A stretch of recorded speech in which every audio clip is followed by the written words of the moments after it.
I need you to leave. The words hit like ice water. Chloe stood frozen in Nathaniel Reed's million-dollar penthouse, mascara already smudging from tears she refused to let fall. Behind him, 9-year-old Mason pressed his face against the hallway wall, small fists clenched white. "You're pushing me away because you're scared," she whispered, "just like you push everyone away. I'm protecting you, but no, you're protecting yourself." Outside, Boston's skyline glittered with indifference. Inside, a billionaire who'd survived tragedy was about to make the biggest mistake of his life. But before we get there, let me tell you how this whole mess started. If you're watching from anywhere in the world, drop your city in the comments. I want to see how far this story travels. Hit that like button and stick around until the end, because what happens next, you won't see coming. The restaurant was called Marchand's. Real fancy. The kind of place where they don't list prices on the menu because if you have to ask, you can't afford it anyway. Nathaniel Reed sat alone at table 7, checking his watch for the third time in 10 minutes. 8:47 p.m. She was 17 minutes late. He should have known better.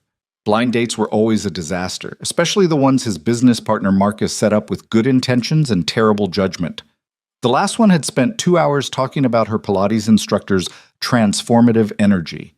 The one before that had asked if his 9-year-old son was on the spectrum before appetizers even arrived. Nathaniel was about to signal for the check when the commotion started near the entrance. "Ma'am, I'm sorry, but we have a dress code." I know, I'm meeting someone. Perhaps you'd be more comfortable at..." "Look, I'm already late, and this isn't..." "Oh, hell!" The crash echoed through the dining room like a gunshot. Nathaniel looked up just in time to see a woman in a wrinkled Target dress collide with a waiter carrying a tray of wine glasses. Red wine exploded across white marble floors. Crystals shattered. A woman in pearls gasped like she'd witnessed a murder. And standing in the middle of it all, looking like she wanted the floor to swallow her whole, was Chloe Bennett. Her hair was falling out of a messy ponytail. Her dress had a visible coffee stain near the hem. She wore sneakers, actual sneakers, to Marchand's. "I am so sorry," she was saying, already kneeling to pick up glass shards with her bare hands. "I'll pay for this. I just need to..." "Ma'am, please don't touch." "Chloe?" She looked up. Their eyes met across 15 feet of expensive disaster. Nathaniel stood, and something in his chest did a weird little flip he hadn't felt in years. She was nothing like the polished, put-together women Marcus usually threw at him. She looked exhausted, real exhausted, the kind that came from working doubles and sleeping 4 hours and surviving on coffee that had gone cold 3 hours ago. She was also, somehow, beautiful. "Nathaniel?" She scrambled to her feet, nearly slipping on wine. "Oh my God. This is the worst first impression in human history, isn't it?" Despite himself, despite the stares and the whispers and the maitre d's horrified expression, Nathaniel smiled. "I've had worse." That was a lie. He absolutely had not had worse. "The maitre d' hates me," she muttered, as Nathaniel helped navigate her to the table, leaving the staff to clean up the wreckage. "I can feel his hatred from here. It's like a physical force. Jean-Claude hates everyone. Don't take it personally." "Easy for you to say. You didn't just recreate the wine scene from Sideways in a place where appetizers cost more than my rent." They sat. Chloe immediately knocked over the water glass, reaching for her napkin. "Oh, come on!" She caught it before it spilled, but just barely. "What is wrong with me tonight?" "Long day?" "Long year." She slumped back in her chair, then seemed to remember where she was and sat up straight again. "Sorry, Marcus said you were, well, he said you were rich and serious and probably wouldn't appreciate my whole..." She gestured vaguely at herself. "Disaster energy." "Marcus talks too much. He also said you had a kid. Mason, right? 9 years old, really smart, kind of shy." Nathaniel's smile faded slightly. "That's right." Here it comes, he thought. This is where she asks if Mason is difficult or challenging or any of the other polite euphemisms people used. This is where her face does that sympathetic but wary thing, and she starts talking about her cousin's friend who works with special needs children. But Chloe just nodded. "Must be hard, single-parent thing. I mean, I'm guessing it's hard. I don't have kids. I can barely keep a cactus alive." She paused. "That sounded insensitive. I didn't mean..." "It's fine." "Is he here?" "Mason?" Nathaniel blinked. "What?" "Tonight. Is he here? Marcus mentioned you sometimes bring him along, which I thought was sweet, by the way. Most guys try to pretend their kids don't exist on dates. He's actually, yes, he's reading in the car with my driver. In the car? Chloe's eyebrows shot up. For how long? An hour, maybe. An hour? Nathaniel, that's... She stopped herself, then didn't. That's kind of terrible. Why is a 9-year-old sitting alone in a car? Nathaniel felt himself getting defensive. He prefers it. Social situations make him uncomfortable, especially restaurants with... Have you asked him what he'd prefer, or did you just decide that for him? No one talked to Nathaniel Reed like this. No one. CEOs didn't. Board members didn't. Definitely not women on first dates. He should have been annoyed. Should have signaled Jean-Claude for the check and ended this disaster before it got worse. Instead, he heard himself saying, "Would you like to meet him?" The car was a Tesla. Of course it was a Tesla. Chloe had never been in a Tesla. She'd also never been so nervous to meet a 9-year-old. Mason Reed sat in the back seat, a hardcover book about quantum physics spread across his lap, noise-canceling headphones around his neck. He looked up when the door opened, dark eyes cautious behind wire-rimmed glasses. He looked exactly like his father. Same sharp features, same serious expression, same way of watching people like he was collecting data. "Mason," Nathaniel said gently, "this is Chloe. Chloe, this is my son." "Hi," Chloe said. She didn't do the thing adults always did where they pitched their voice up and talked to kids like they were golden retrievers. She just talked. "Your dad says you've been out here for a while. That seems boring." Mason stared at her. "I mean, the book looks cool," she continued, sliding into the seat across from him. Nathaniel stood outside, watching through the open door. But still, an hour is a long time to sit in a car, even a really nice car, which this is. I've never been in a Tesla before. Does it really drive itself? "Sometimes," Mason said quietly. His voice was softer than she expected, when the sensors work properly. But the AI has trouble with edge cases, unexpected variables. Like crazy drivers? Like all drivers, humans are unpredictable. Can't argue with that. Chloe glanced at the book. Quantum physics, that's intense for 9. You understand that stuff? Mason's shoulders hunched slightly. Most people think I'm lying when I say yes. Well, I failed physics in high school, so I'm definitely not qualified to quiz you. But I believe you. She leaned forward. Can I ask you something, and you can be totally honest? He nodded, wary. Would you rather sit out here or come inside and get some food?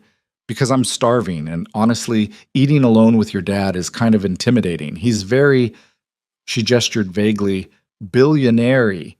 But if you came along, it might be less weird. For me, I mean. Mason looked at his father. Nathaniel looked like he'd been hit with a brick. The restaurant is loud, Mason said finally, and bright. Too many people. Yeah, it is pretty loud, Chloe agreed. Tell you what if we didn't eat there? What if we went somewhere quieter? Your call. My call? Sure, you're the local. I just moved to Boston 3 months ago. I barely know anything except the library where I work and the cafe where I pull weekend shifts. Where's good? Mason was quiet for a long moment. Then, there's a diner 2 blocks from here. They have booths in the back. It's usually empty after 8. Chloe looked up at Nathaniel. Works for me if it works for you. Nathaniel Reed, Billionaire CEO, man who'd closed deals worth hundreds of millions without blinking, looked completely lost. You want to leave Marchand's? I want to not eat at a place where the staff is probably spitting in my food after the wine glass incident. So yeah, diner sounds great. Bog. The diner was called Rosie's. It smelled like coffee and fryer grease and had plastic menus with pictures of the food. Chloe loved it immediately. They took a corner booth. Mason slid in first, then Chloe, then Nathaniel on the opposite side. A waitress who looked about 60 and had a name tag reading Doris took their order without bothering to write anything down. You want the usual, honey? She asked Mason. Mason actually smiled, small but real. Yes, please. Grilled cheese and fries, extra pickles. Got it. She looked at Chloe. You? Same, but add a chocolate shake. Good choice. You? She looked at Nathaniel like she'd already judged him and found him wanting. Coffee, black, and I'll have the grilled cheese as well. Doris walked away shaking her head. Rich people slumming it at Rosie's. I've seen everything. Chloe burst out laughing. She couldn't help it. Nathaniel looked mortified. I'm sorry, Are you kidding? She's amazing. I want to be her when I grow up. Chloe turned to Mason. So, quantum physics, what's the deal? Like, explain it to me like I'm 5. You're not 5. Okay, explain it to me like I'm 30 and bad at science. Mason considered this. Everything is made of really tiny particles, smaller than atoms. And these particles don't follow normal rules. They can be in 2 places at once, or they can be connected even when they're far apart. It's called entanglement. That's wild. Most adults say it's too complicated for me to understand. Well, most adults are idiots. Chloe caught Nathaniel's look. Present company excluded. Maybe. For the first time all night, Mason laughed. Quiet and surprised, like he'd forgotten he knew how. Nathaniel stared at his son like he was seeing a ghost. The food came. They ate. And something strange happened. They talked. Really talked. Mason told Chloe about his favorite science documentaries and his pet hermit crab named Newton, and how he was teaching himself Python programming from YouTube videos. Chloe told him about working at the library and the weird people who came in and the man who'd asked for books about the government conspiracy to hide cheese from the American people. Nathaniel mostly watched, occasionally contributing, looking more and more like a man who'd stumbled into an alternate universe. Why'd you move to Boston? Mason asked at one point, stealing a fry from Chloe's plate. Her smile flickered. Needed a fresh start. My mom died about a year ago, cancer. We lived in Providence, but after, I don't know, too many memories, too many places she wasn't anymore. I'm sorry, Mason said quietly. Thanks, kid. My mom died too, when I was 6. Chloe's eyes flicked to Nathaniel, who'd gone very still. That sucks, she said simply. Yeah. Do you remember her? Sometimes. Mostly I remember the accident, the noise, the way Dad looked after. Mason pushed his fries around his plate.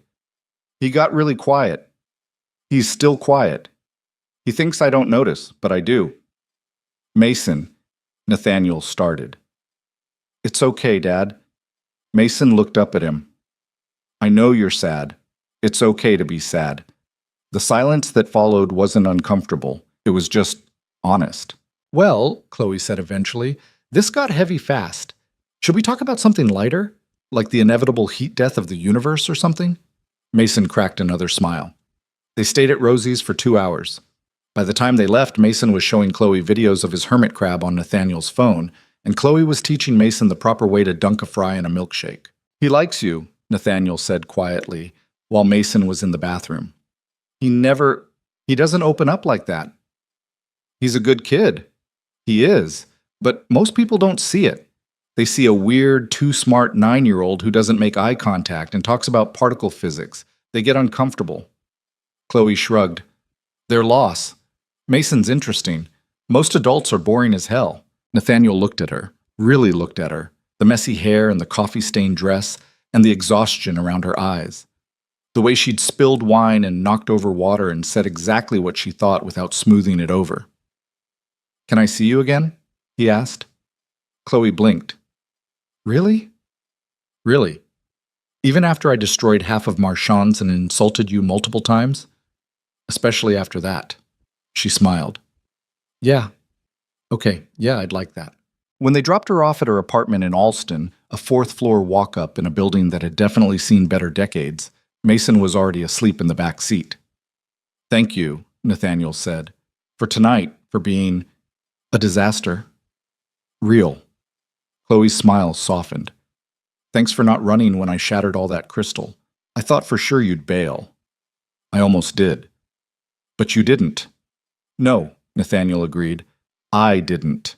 He watched her climb the stairs, trip on the 3rd one, catch herself, and keep going without looking back. When he got back in the car, Mason stirred. Dad? Yeah, bud? She's the first person who doesn't pretend. Nathaniel looked at his son in the rearview mirror. Pretend what? That she knows what she's doing. That things are fine when they're not. That I'm not weird. Mason yawned. Everyone else pretends. She doesn't. Nathaniel drove home through empty Boston streets. his son asleep in the back seat, his mind full of a woman in a wrinkled dress who'd turned his entire careful, controlled world upside down in one chaotic evening. He was absolutely going to see her again. Chloe's weekend shifts at Brewhaven started at 6 a.m. Nathaniel discovered this by accident when he drove past on a Saturday morning and saw her through the window, wearing a green apron and looking half dead. He told himself he was just in the neighborhood. He was absolutely not just in the neighborhood. His penthouse was 40 minutes away. The cafe was small and crowded, filled with students hunched over laptops and parents negotiating with toddlers. Chloe moved behind the counter like she'd been doing this for years, calling out drink names, making change, managing 3 conversations at once.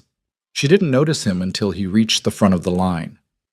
"Welcome to Brewhaven. What can I—" She stopped. "Nathaniel? Hi. What are you doing here? Getting coffee? At 7 a.m. on a Saturday? In Alston? I like trying new places." Behind him, someone coughed pointedly. The line was backing up. "What do you want?" Chloe asked, already reaching for a cup.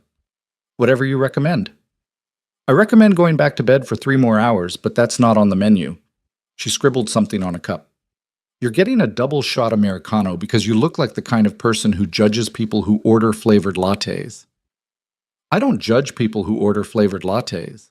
"Vanilla latte," she called to her coworker without breaking eye contact. "He'll have a vanilla latte." Nathaniel couldn't help it. He laughed. He paid, waited at the end of the counter, watched Chloe work. She was good at this. The cafe was slammed, tickets piling up, steam wands hissing, and she never seemed rattled, just tired. The kind of tired that lived in your bones.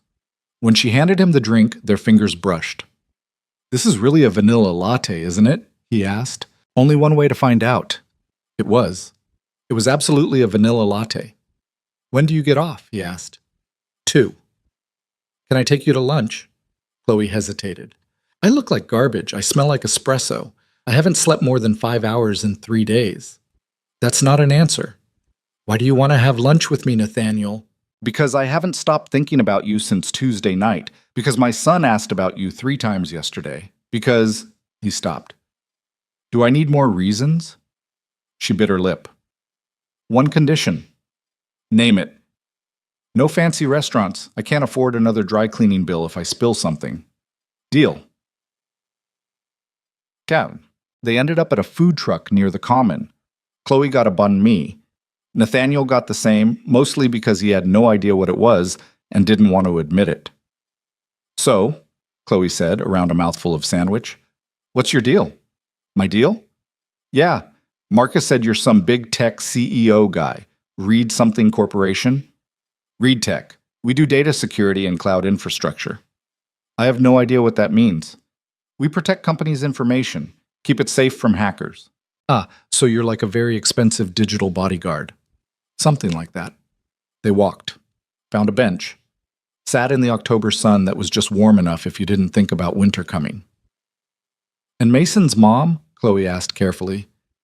"If you don't want to talk about it, that's fine, but—" "Car accident, 3 years ago. Drunk driver ran a red light."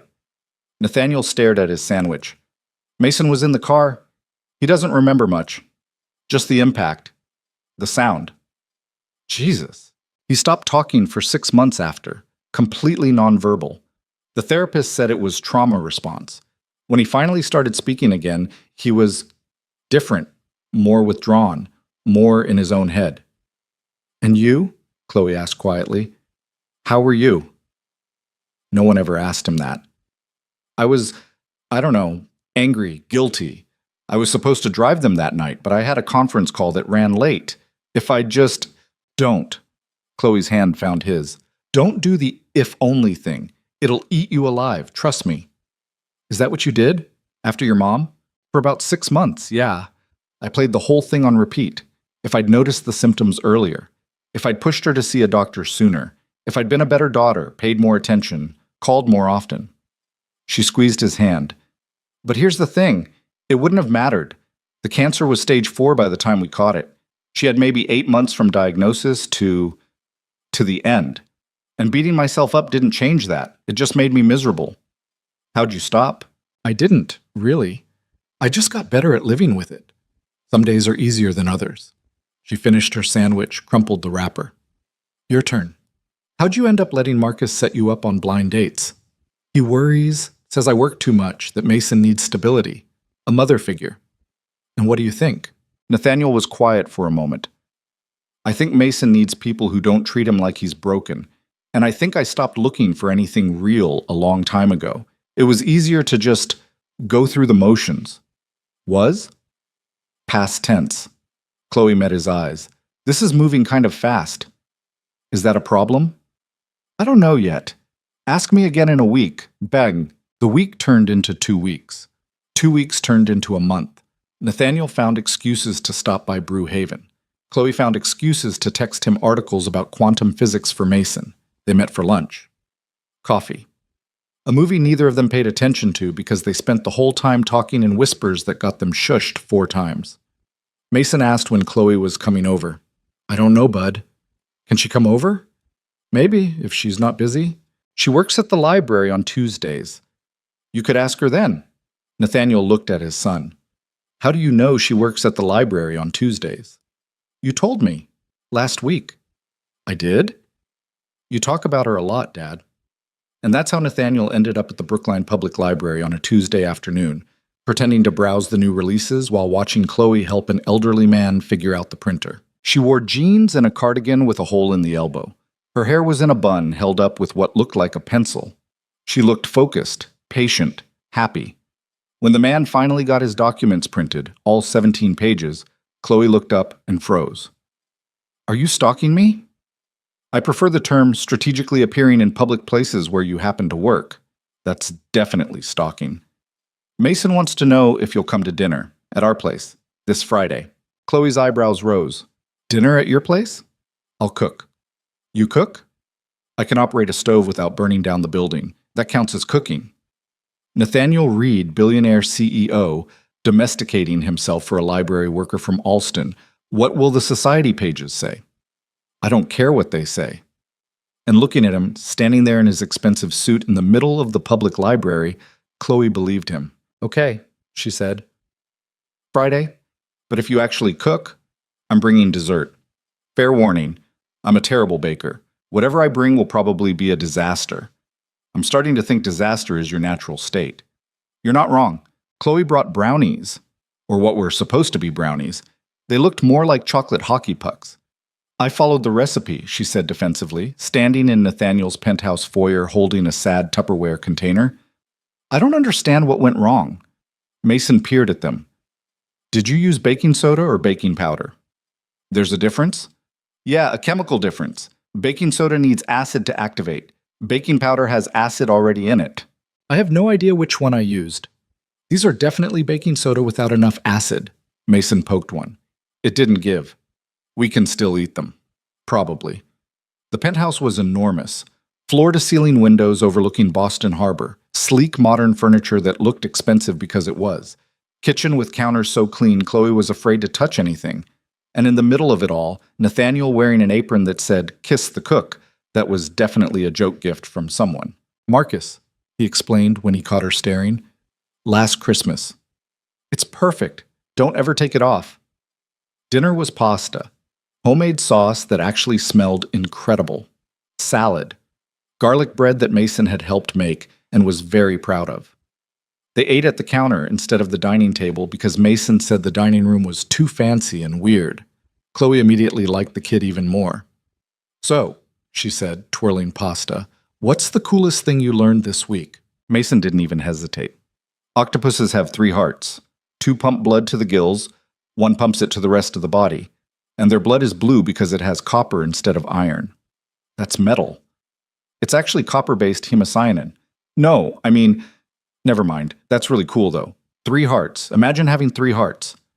If one breaks, you'd still have 2 backups, Mason said thoughtfully. The statement hung in the air for a moment. Nathaniel's hand stilled on his fork.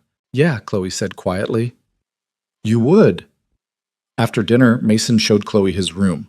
It was exactly what she'd expected. Books everywhere, a computer setup that probably cost more than her car, posters of the solar system and the periodic table. This is Newton, Mason said, pointing to a small terrarium where a hermit crab sat motionless. Hi, Newton. He's nocturnal. He doesn't do much during the day. Relatable. Mason sat on his bed, legs swinging. Do you like my dad? Chloe's heart jumped. Yeah, I do. Are you going to date him? We kind of already are dating. Is that okay? Most of the women Dad goes out with are fake. They smile too much. They ask me questions but don't listen to the answers. They think I don't notice, but I do. That sounds annoying. You're not fake. Thanks, kid. You're not fake either. I know. Mason picked at his bedspread. I like when you're here. Dad laughs more. He doesn't look sad when he thinks I'm not watching. Chloe's throat got tight. Your dad's pretty great. Yeah, but he's scared all the time. Scared of what? Mason shrugged. Everything. Something bad happening again. Me getting hurt. Other people leaving. He doesn't say it, but I know. This 9-year-old kid was way too perceptive. Well, Chloe said carefully, being scared makes sense. Bad things did happen. That doesn't just go away. Do you get scared? All the time. Of what? Lots of things. Ending up alone, not being good enough, disappointing people I care about, the usual stuff. Are you scared of my dad? Chloe considered this. Sometimes, not because he's scary, but because I like him a lot. And liking someone a lot means they can hurt you. That's pretty terrifying. Mason nodded like this made perfect sense. Dad's scared of you too, I can tell. Great, we're two scared adults stumbling around trying not to screw this up. I think you're doing okay. Thanks, Mason. That actually means a lot. They rejoined Nathaniel in the living room. He'd opened a bottle of wine and was standing by the windows, looking out at the city lights. Hey, Chloe said softly. He turned. Hey, Mason show you Newton? He did. Very impressive hermit crab. He's had that crab for 2 years, refuses to get any other pet, says Newton is sufficient. Newton is sufficient, Mason called from his room. Nathaniel smiled, held out a glass of wine. Chloe took it. They stood there looking out at Boston spread below them like a blanket of light and possibility and all the things that could go right or terribly wrong. This is nice, Chloe said. Yeah? Yeah. Weird. But nice. Weird how? I didn't expect this, any of this. When Marcus told me he was setting me up with a billionaire single dad, I thought it would be awkward and terrible, and I'd spend the whole night wishing I was home in my pajamas watching bad TV. But then I met you and Mason, and you guys are you're just people. Sad, complicated, real people who happen to have a lot of money and a really nice apartment. Is that a compliment? It's an observation. I'm still figuring out if it's a compliment. Nathaniel laughed, set down his wine glass, turned to face her fully. Can I kiss you? He asked. Chloe's heart did that jumping thing again. I thought you'd never ask. The kiss was soft, careful. The kind of kiss between two people who both knew how badly this could hurt if it went wrong. When they pulled apart, Mason was standing in the hallway watching them with an expression of pure satisfaction. Finally went, he said. Were you spying? Nathaniel asked. Observing. There's a difference. No, there isn't. Scientifically, there is. Chloe burst out laughing. She couldn't help it. This strange, broken, brilliant little family was starting to feel like something she could belong to. And that was more terrifying than anything else. 2 weeks later, Chloe was reshelving books in the science section when Nathaniel appeared holding 2 coffee cups. You really need to stop stalking me at work, she said, but she took the coffee. I have a proposal. If this is you asking me to move into your penthouse after dating for 6 weeks, the answer is no. It's not that. Mason has a science fair project due in 3 weeks. He wants to build a model of the solar system with working orbital mechanics. That's ambitious. He wants your help. Chloe paused mid-sip. My help? You studied engineering, right? Marcus mentioned, I studied engineering for 2 years before I dropped out to take care of my mom. I'm not exactly qualified to... Mason doesn't want qualified. He wants you. That sentence did weird things to her chest. Okay, she said. Yeah, I'll help. Which is how Chloe ended up spending Saturday afternoons at Nathaniel's penthouse, surrounded by wire and paint and foam balls, and Mason's extremely detailed calculations about planetary distances scaled to fit on a 3-foot board. If Jupiter is this big, Mason said, holding up a foam ball, Then Earth needs to be, he scribbled numbers. Really small, like tiny. A marble, maybe. The universe is showing off, Chloe said, cutting wire. Making Earth so tiny and Jupiter so huge. Jupiter could fit over 1,300 Earths inside it. Rude.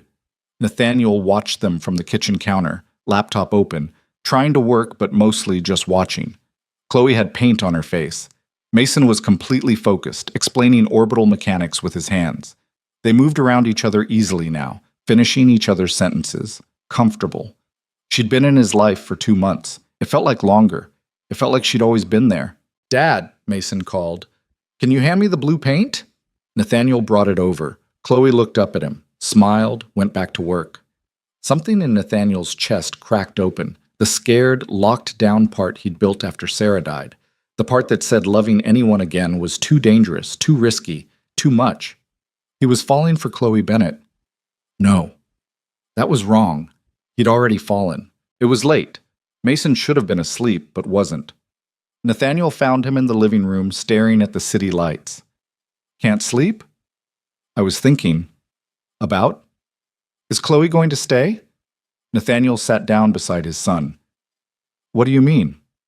Everyone leaves eventually. Mom left. Not on purpose, but she left. The nannies left. Mrs. Patterson from school left when her husband got a job in California. Mason picked at his pajama sleeve. Is Chloe going to leave too? I don't know, Bud. I hope not. Do you love her?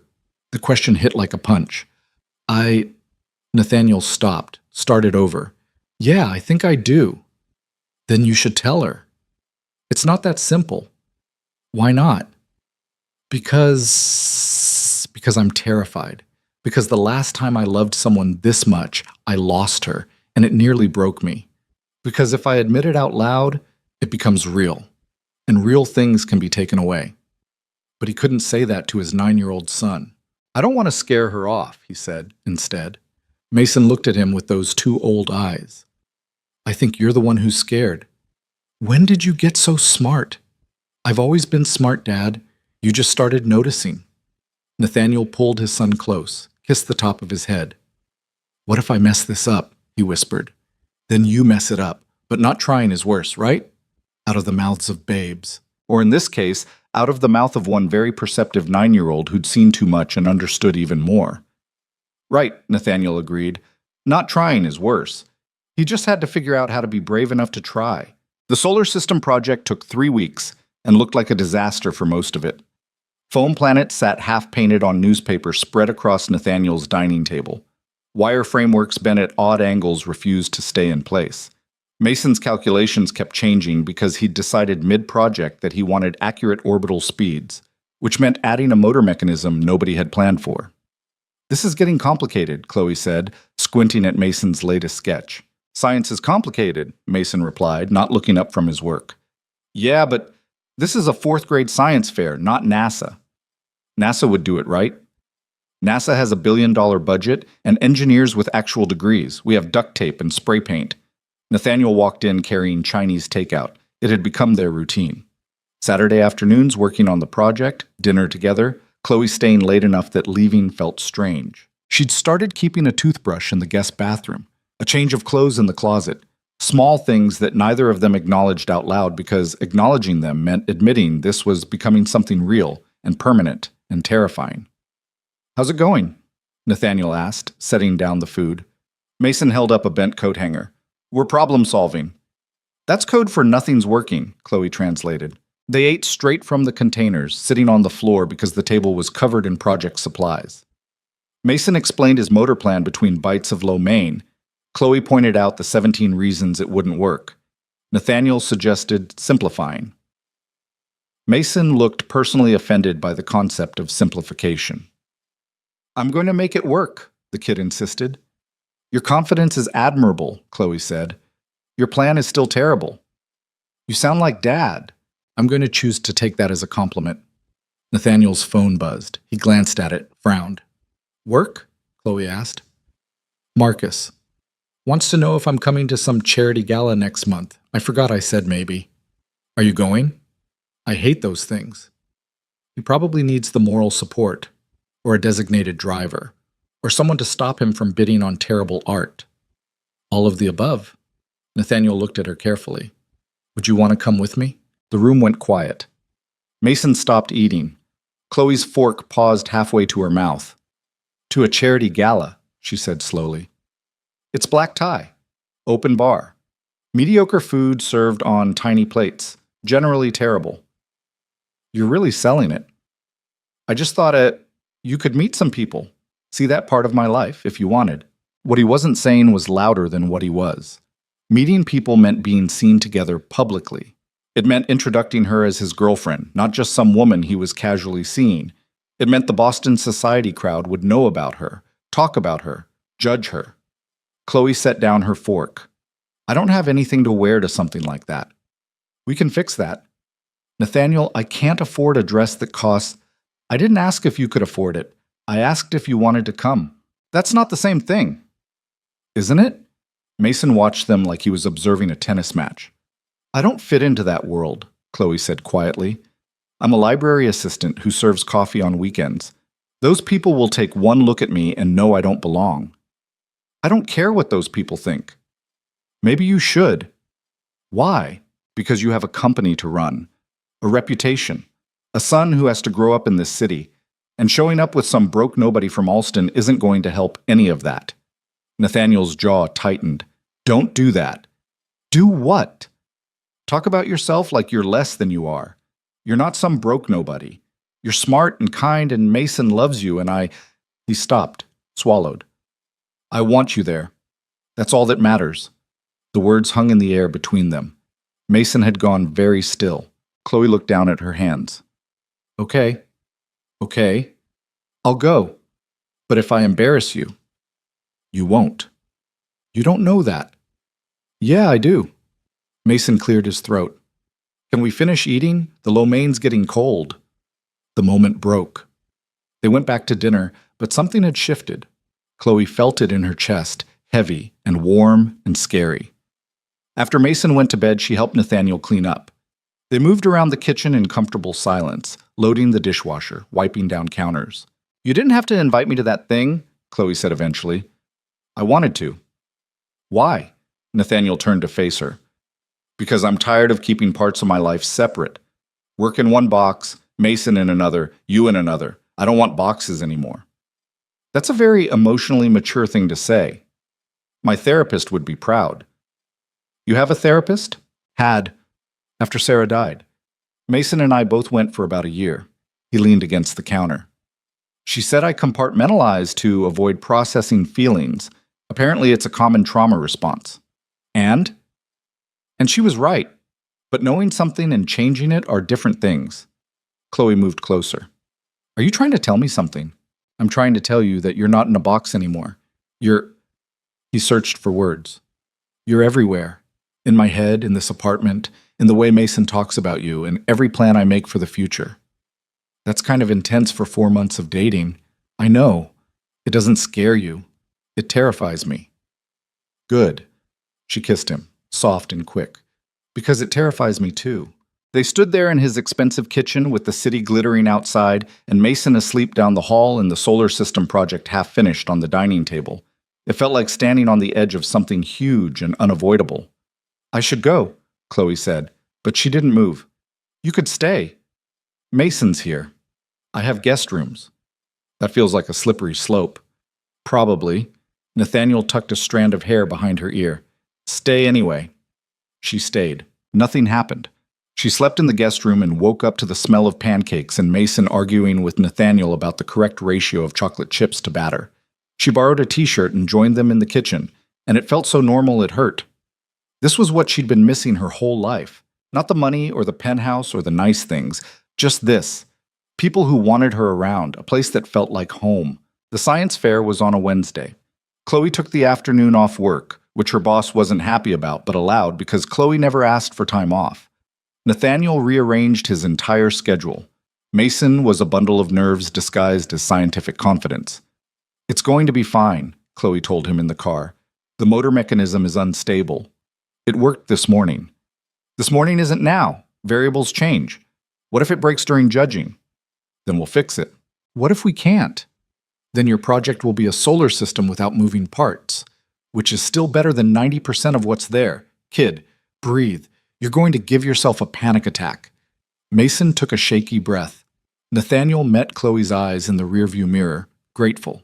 The school gymnasium was packed with projects: baking soda volcanoes, potato batteries, a kid who'd apparently taught his hamster to run a maze. Mason's solar system looked professional by comparison, even if the motor did make a concerning grinding noise when turned on. It's supposed to do that, Mason insisted. Is it though? Chloe asked. Probably not. The judges came around at 3.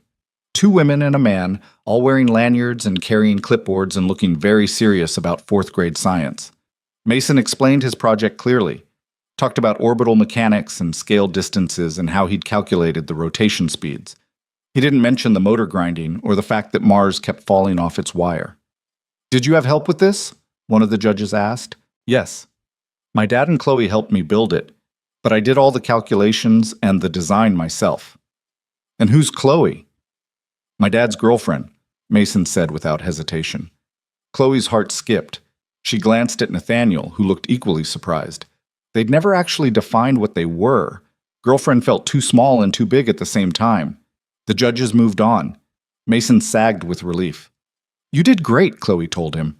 The motor stopped working halfway through. They didn't notice. Yes, they did. Mrs. Chen wrote something on her clipboard when it happened. Maybe she was writing excellent project despite minor motor issues. That's not how judging works. You don't know. Maybe it is. Mason won 2nd place. He pretended to be disappointed, but Chloe saw him smile when they handed him the ribbon. 2nd place is still really good, she said. 1st place would have been better. 1st place went to a kid who literally grew bacteria cultures in his mouth. You were never going to beat that. That's disgusting. That's science. They went to Rosie's to celebrate. Doris remembered them, which somehow made Chloe's chest feel tight. The usual? She asked Mason. Can I get a milkshake too? You asking me or telling me? Asking. Then yes. What flavor? Chocolate. Doris looked at Nathaniel. You're paying, right? I'm paying. Good. This one eats like she hasn't seen food in a week. She nodded at Chloe. You need to feed your girlfriend more. There was that word again. Girlfriend. After Doris left, Chloe looked at Nathaniel. So I'm your girlfriend now? According to Mason and apparently the entire waitstaff at Rosie's. Are you okay with that? Are you? I asked first. Nathaniel reached across the table, took her hand. Yeah, I'm okay with it. Even though I'm a broke nobody from Alston? You're not. We're not doing that again. You're not a nobody, Chloe. To those people at your gala thing, I will be. Then they're idiots, Mason slurped his milkshake. Can we talk about my ribbon instead of your relationship anxiety? Both adults stared at him. What? Mason said. I know words. The gala was 3 weeks away. Chloe tried not to think about it, failed completely, thought about it constantly. She imagined showing up in a dress she couldn't afford, borrowed, and obvious. Imagined the looks, the whispers. Nathaniel's colleagues wondering what he was doing with someone like her. His business partners judging. The society women picking her apart with sharp eyes and sharper smiles. You're spiraling, her coworker Janet said on Tuesday. They were shelving returns in the biography section. I'm not spiraling. You've been staring at that same book for 5 minutes. Either you're spiraling or you've become really interested in Teddy Roosevelt. Chloe shelved the book. I have to go to this charity thing with Nathaniel. The billionaire boyfriend, that charity thing? Yeah. And you're freaking out because you don't think you fit into his world. How did you... Chloe, I've known you for 3 months, and even I can see you have imposter syndrome like it's your job. Which is ridiculous, by the way. You're smart and funny and pretty, and if those rich people don't like you, that's their problem. Easy for you to say. You're not the one who has to stand there being judged. No, but I did marry into a family that thought I wasn't good enough because I didn't go to the right schools. And you know what I learned? What? That people who judge you for superficial bullshit aren't worth impressing. The ones who matter won't care where you came from. They'll care about who you are. That's very Hallmark movie of you. I'm wise beyond my years. Also, I'm going to need details about this billionaire. Is he hot? Very. Good for you. The dress shopping happened on a Saturday. Nathaniel had insisted on taking her to some boutique in Back Bay where dresses cost more than Chloe's monthly rent. She'd refused. They'd compromised on a department store. "This feels wrong," Chloe said, looking at price tags in the formal section. "These are all so expensive. They're on sale. Sale price is still $200. "Chloe, I can't let you buy me a $200 dress." "Why not?" "Because then I'll owe you." Nathaniel looked genuinely confused. "You won't owe me anything. That's not how this works. You buy me expensive things, I feel obligated to, I don't know, stick around even if things get bad, or put up with stuff I shouldn't. It creates this weird power dynamic thing." "Or," Nathaniel said carefully, "I buy you a dress because I have money, and you need a dress, and I want to do something nice for my girlfriend. No strings, no obligations, just a dress." "You make it sound simple." "It is simple. Nothing's ever simple." "Chloe," he turned her to face him, "I'm not trying to buy you. I'm not trying to create some obligation or power dynamic. I just want you to have something nice to wear. That's it. If it makes you uncomfortable, I'll stop. But please stop acting like accepting help makes you weak or indebted." She bit her lip. "My mom used to say that accepting help was weak." "Your mom was wrong. She was sick and scared and trying to stay independent as long as possible. She wasn't wrong. She was just coping the only way she knew how. And you learned that from her, to never ask for help, to never accept it even when offered."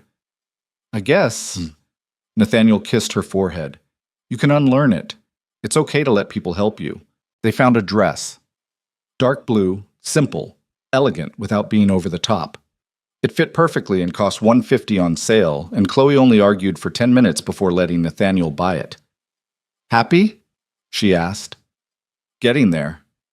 What else do you need?" "For you to stop looking like you're about to bolt." "I'm not going to bolt." "You've been eyeing the exit since we got here." "Habit." He took her hand, squeezed. "I've got you. Okay? Whatever happens at this thing, we're in it together. Promise?"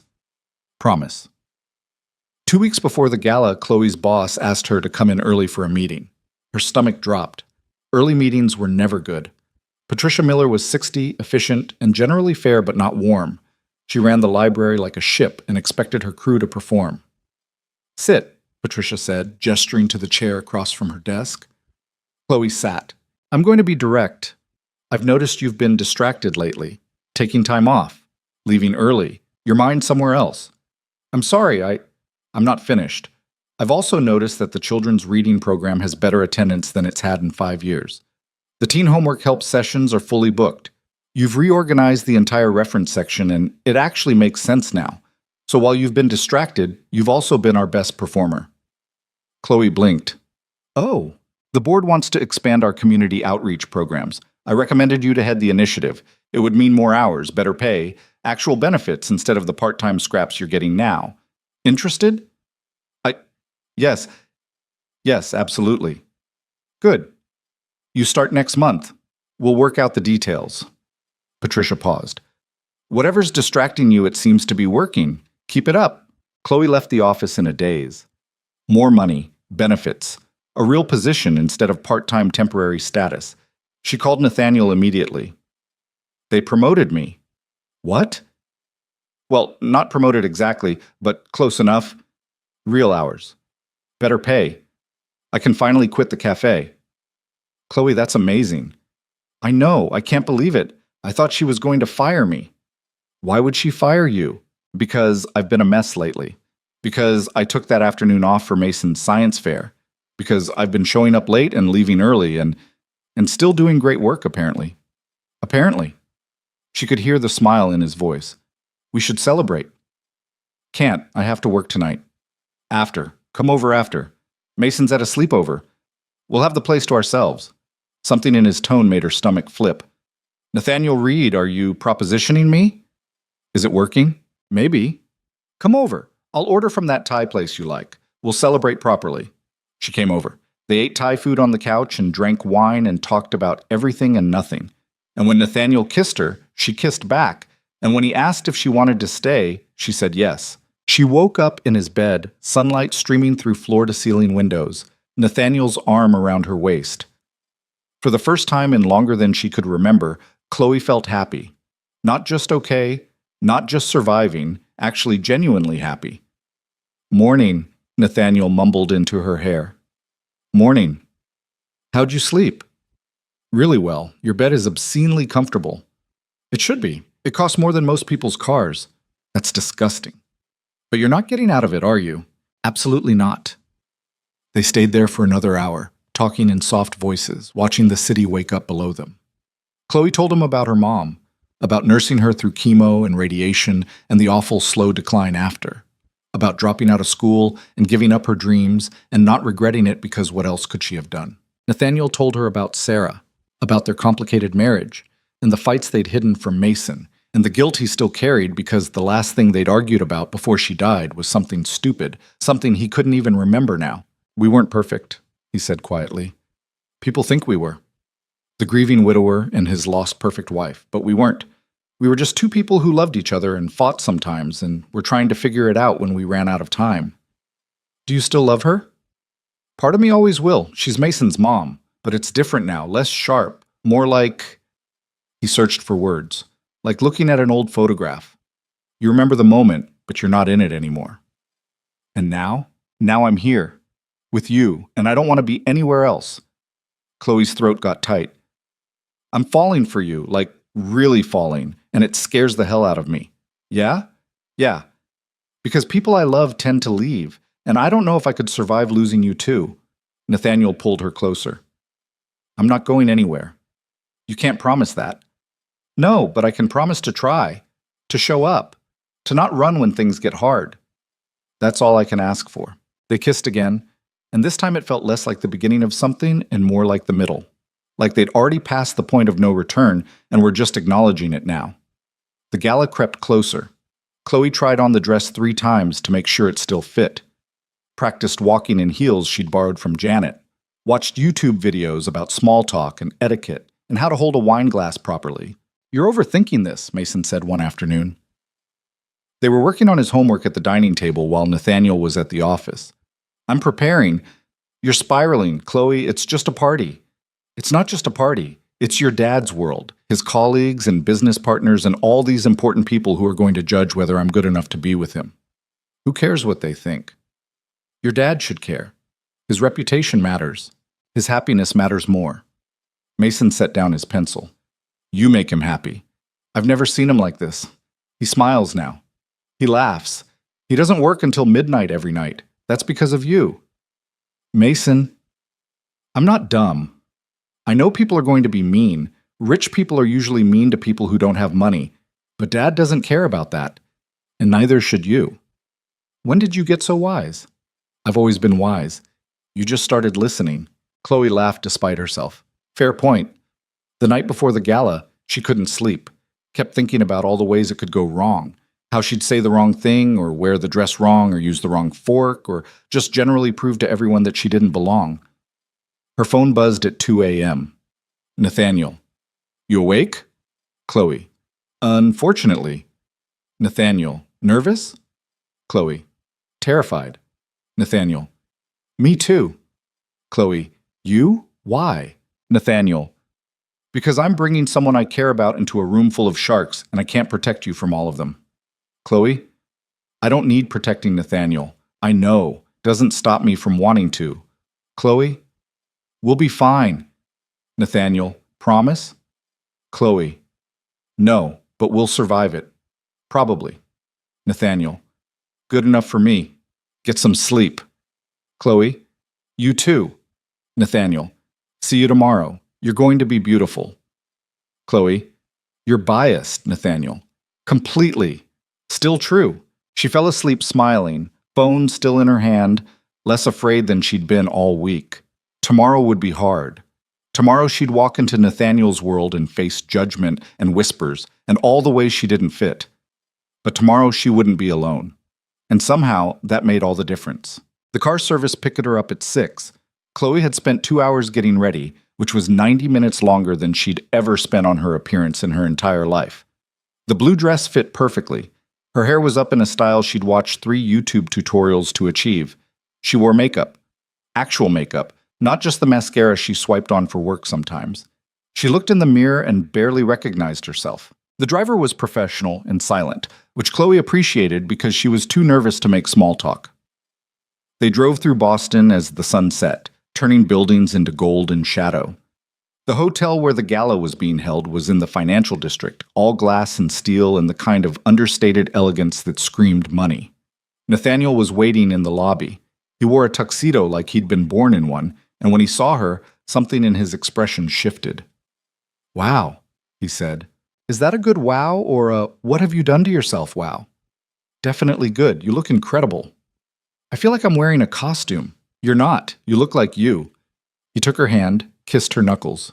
"Beautiful." "You're required to say that. Boyfriend rules." "Doesn't make it less true." Marcus appeared from somewhere, grinning.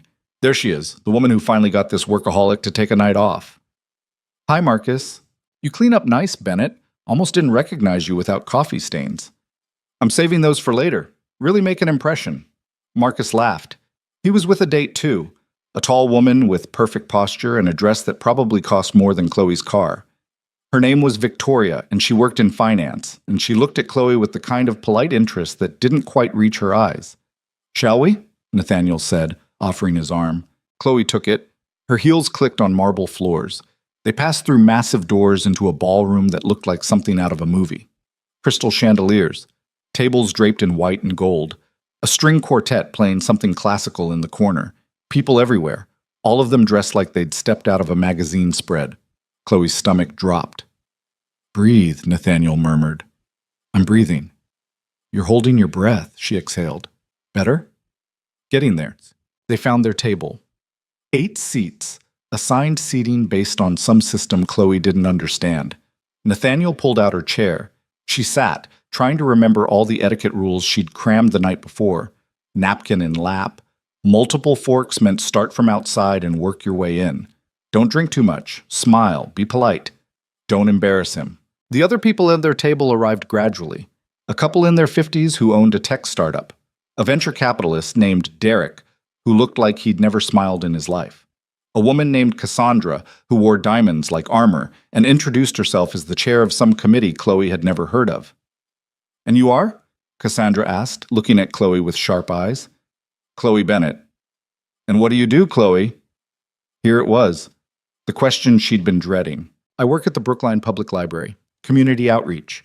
How lovely. Public service. The way Cassandra said it made it sound like a disease. Nathaniel's hand found Chloe's under the table. Squeezed. "Chloe's brilliant with people," he said evenly. "She's doubled their teen programming attendance and completely reorganized their reference system. The head librarian says she's the best hire they've made in years." Cassandra smiled. It didn't touch her eyes. "How nice." Dinner was served in courses. Salad with ingredients Chloe couldn't identify. Soup that was somehow both hot and cold. Fish that was probably expensive but tasted bland. Tiny portions on huge plates. The conversation flowed around her. Tech acquisitions. Market trends. Someone's vacation home in the Hamptons. A gallery opening in New York. Chloe tried to follow along, tried to contribute, but everything she said felt wrong the moment it left her mouth. "The housing market in Boston is insane," she said at one point. "Only if you're buying in the wrong neighborhoods," Derek said dismissively. "I meant for renters. Rent's gone up 40% in some areas in the last 3 years." "Well, that's just supply and demand. Economics 101. It's also people being priced out of their own city, but sure, economics." Nathaniel's hand tightened on hers. Warning or support, she wasn't sure. Derek smiled coldly. "You rent, I assume." "Yeah, I rent." "Then you understand. Property owners have a right to charge market rate. And people have a right to afford a place to live.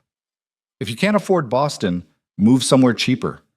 Chloe bit her tongue so hard she tasted blood. Across the table, Marcus looked uncomfortable. Victoria examined her nails. Cassandra watched like she was enjoying a show. "Excuse me," Chloe said, standing abruptly. "I need to use the restroom." She didn't wait for a response, just walked away on shaking legs, trying to remember where the bathrooms were, trying not to run.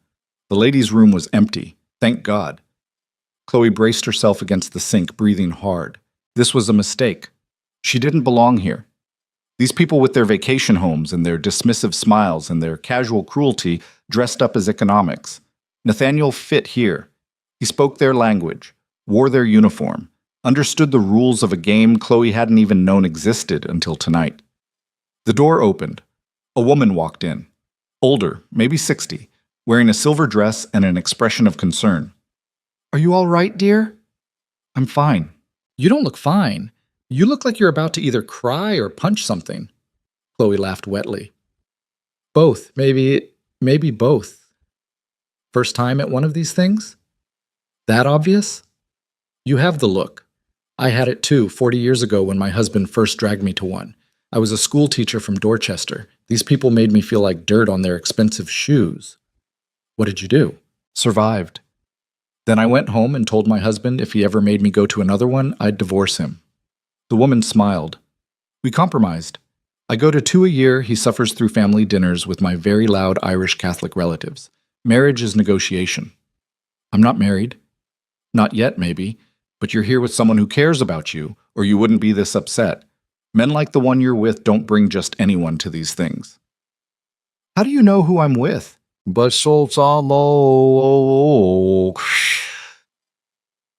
because I saw the way Nathaniel Reed looked at you when you walked away, like his whole world just left the room." Chloe's chest got tight.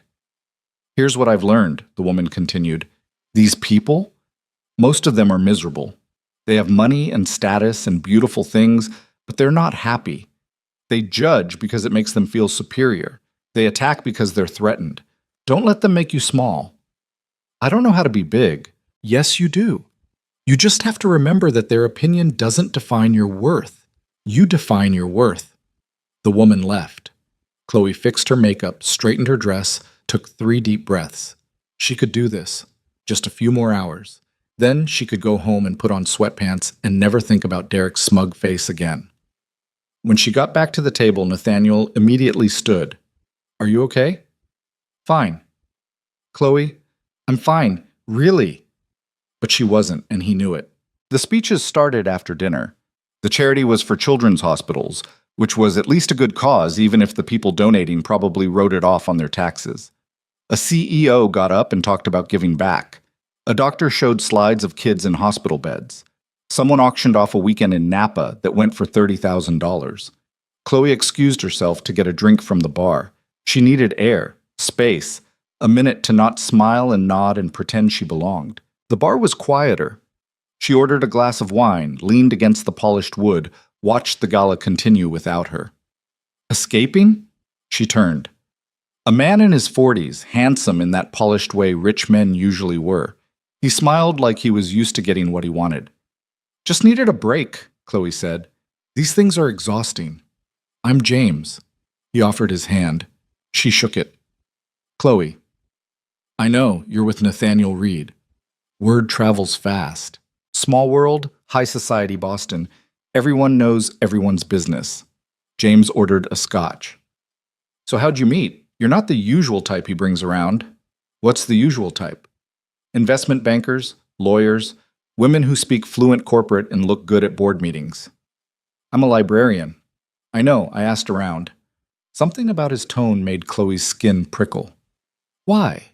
"Curiosity. Nathaniel's been off the market since his wife died. Then suddenly, he shows up with someone completely different from anyone he's ever dated. People are talking. Let them talk. They're saying you're a charity case, that he's trying to save you, that you're using him for his money." The words landed like slaps. "They're saying that to my face or behind my back?" "Does it matter?" "Yeah, it does." James sipped his drink.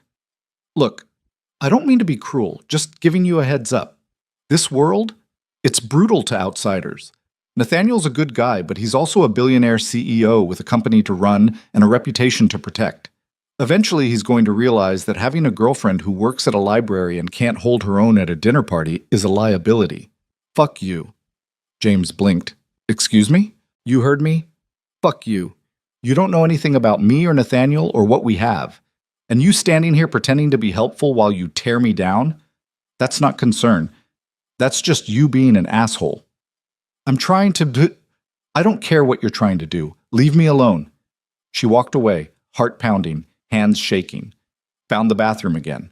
Locked herself in a stall and let the tears come. She wasn't crying because James was wrong. She was crying because part of her worried he was right.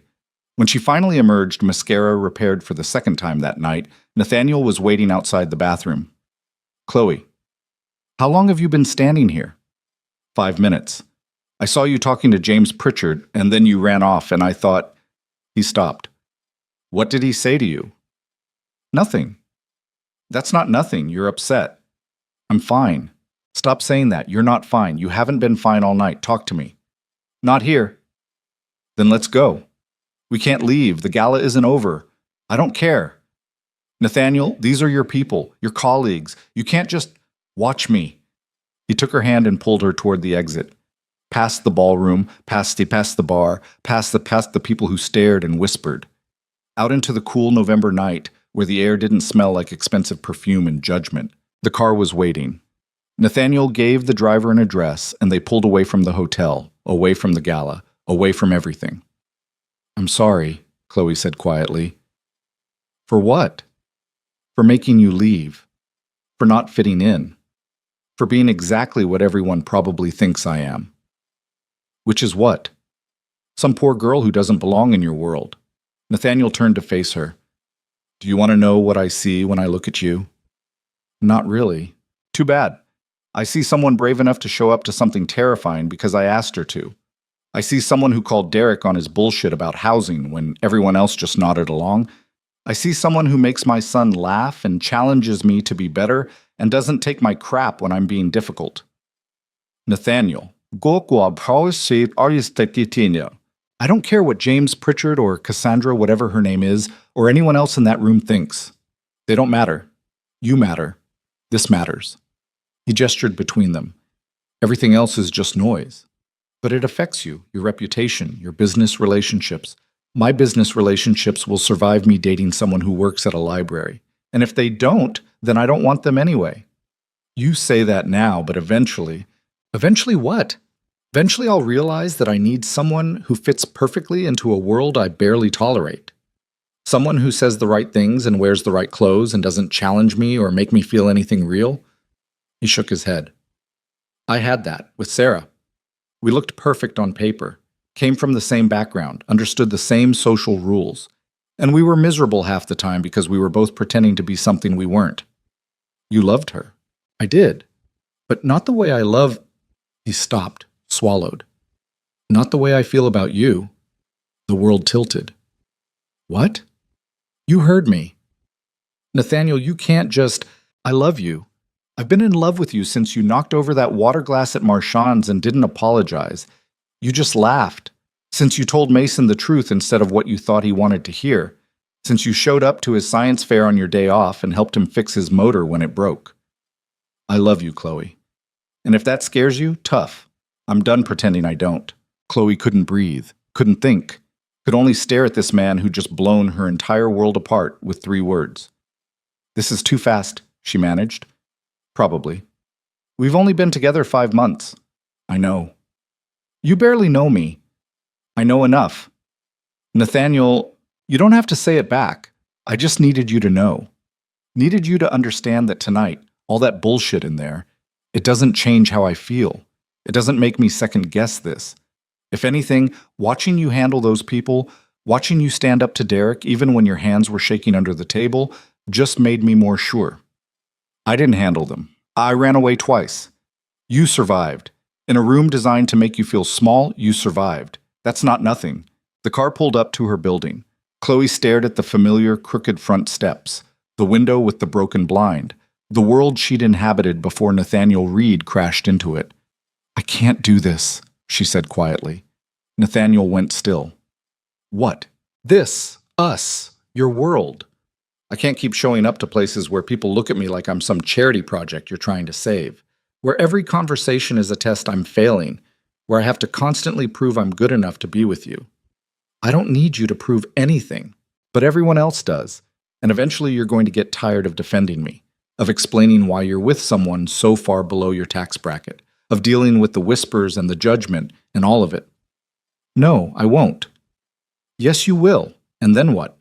Then we're both miserable and Mason's caught in the middle and it all falls apart anyway, except now it hurts 100 times worse because we waited too long to face reality. So this is you running. This is me being realistic. This is you being scared. Of course I'm scared. The words burst out of her. I'm terrified. Because I love you too, you idiot. I'm in love with you and Mason and the life we're building, and it scares the hell out of me because everyone I've ever loved has left. My dad left when I was 8. My mom died. And you're not going to leave. You're going to realize I'm not worth all this trouble, and you're going to pull away and it's going to destroy me. Silence. Heavy and awful. Then Nathaniel said, "Come upstairs." What? Come upstairs to my apartment, please. Mason's at a sleepover. I know. Come anyway. Why? Because I need you to see something. She should have said no.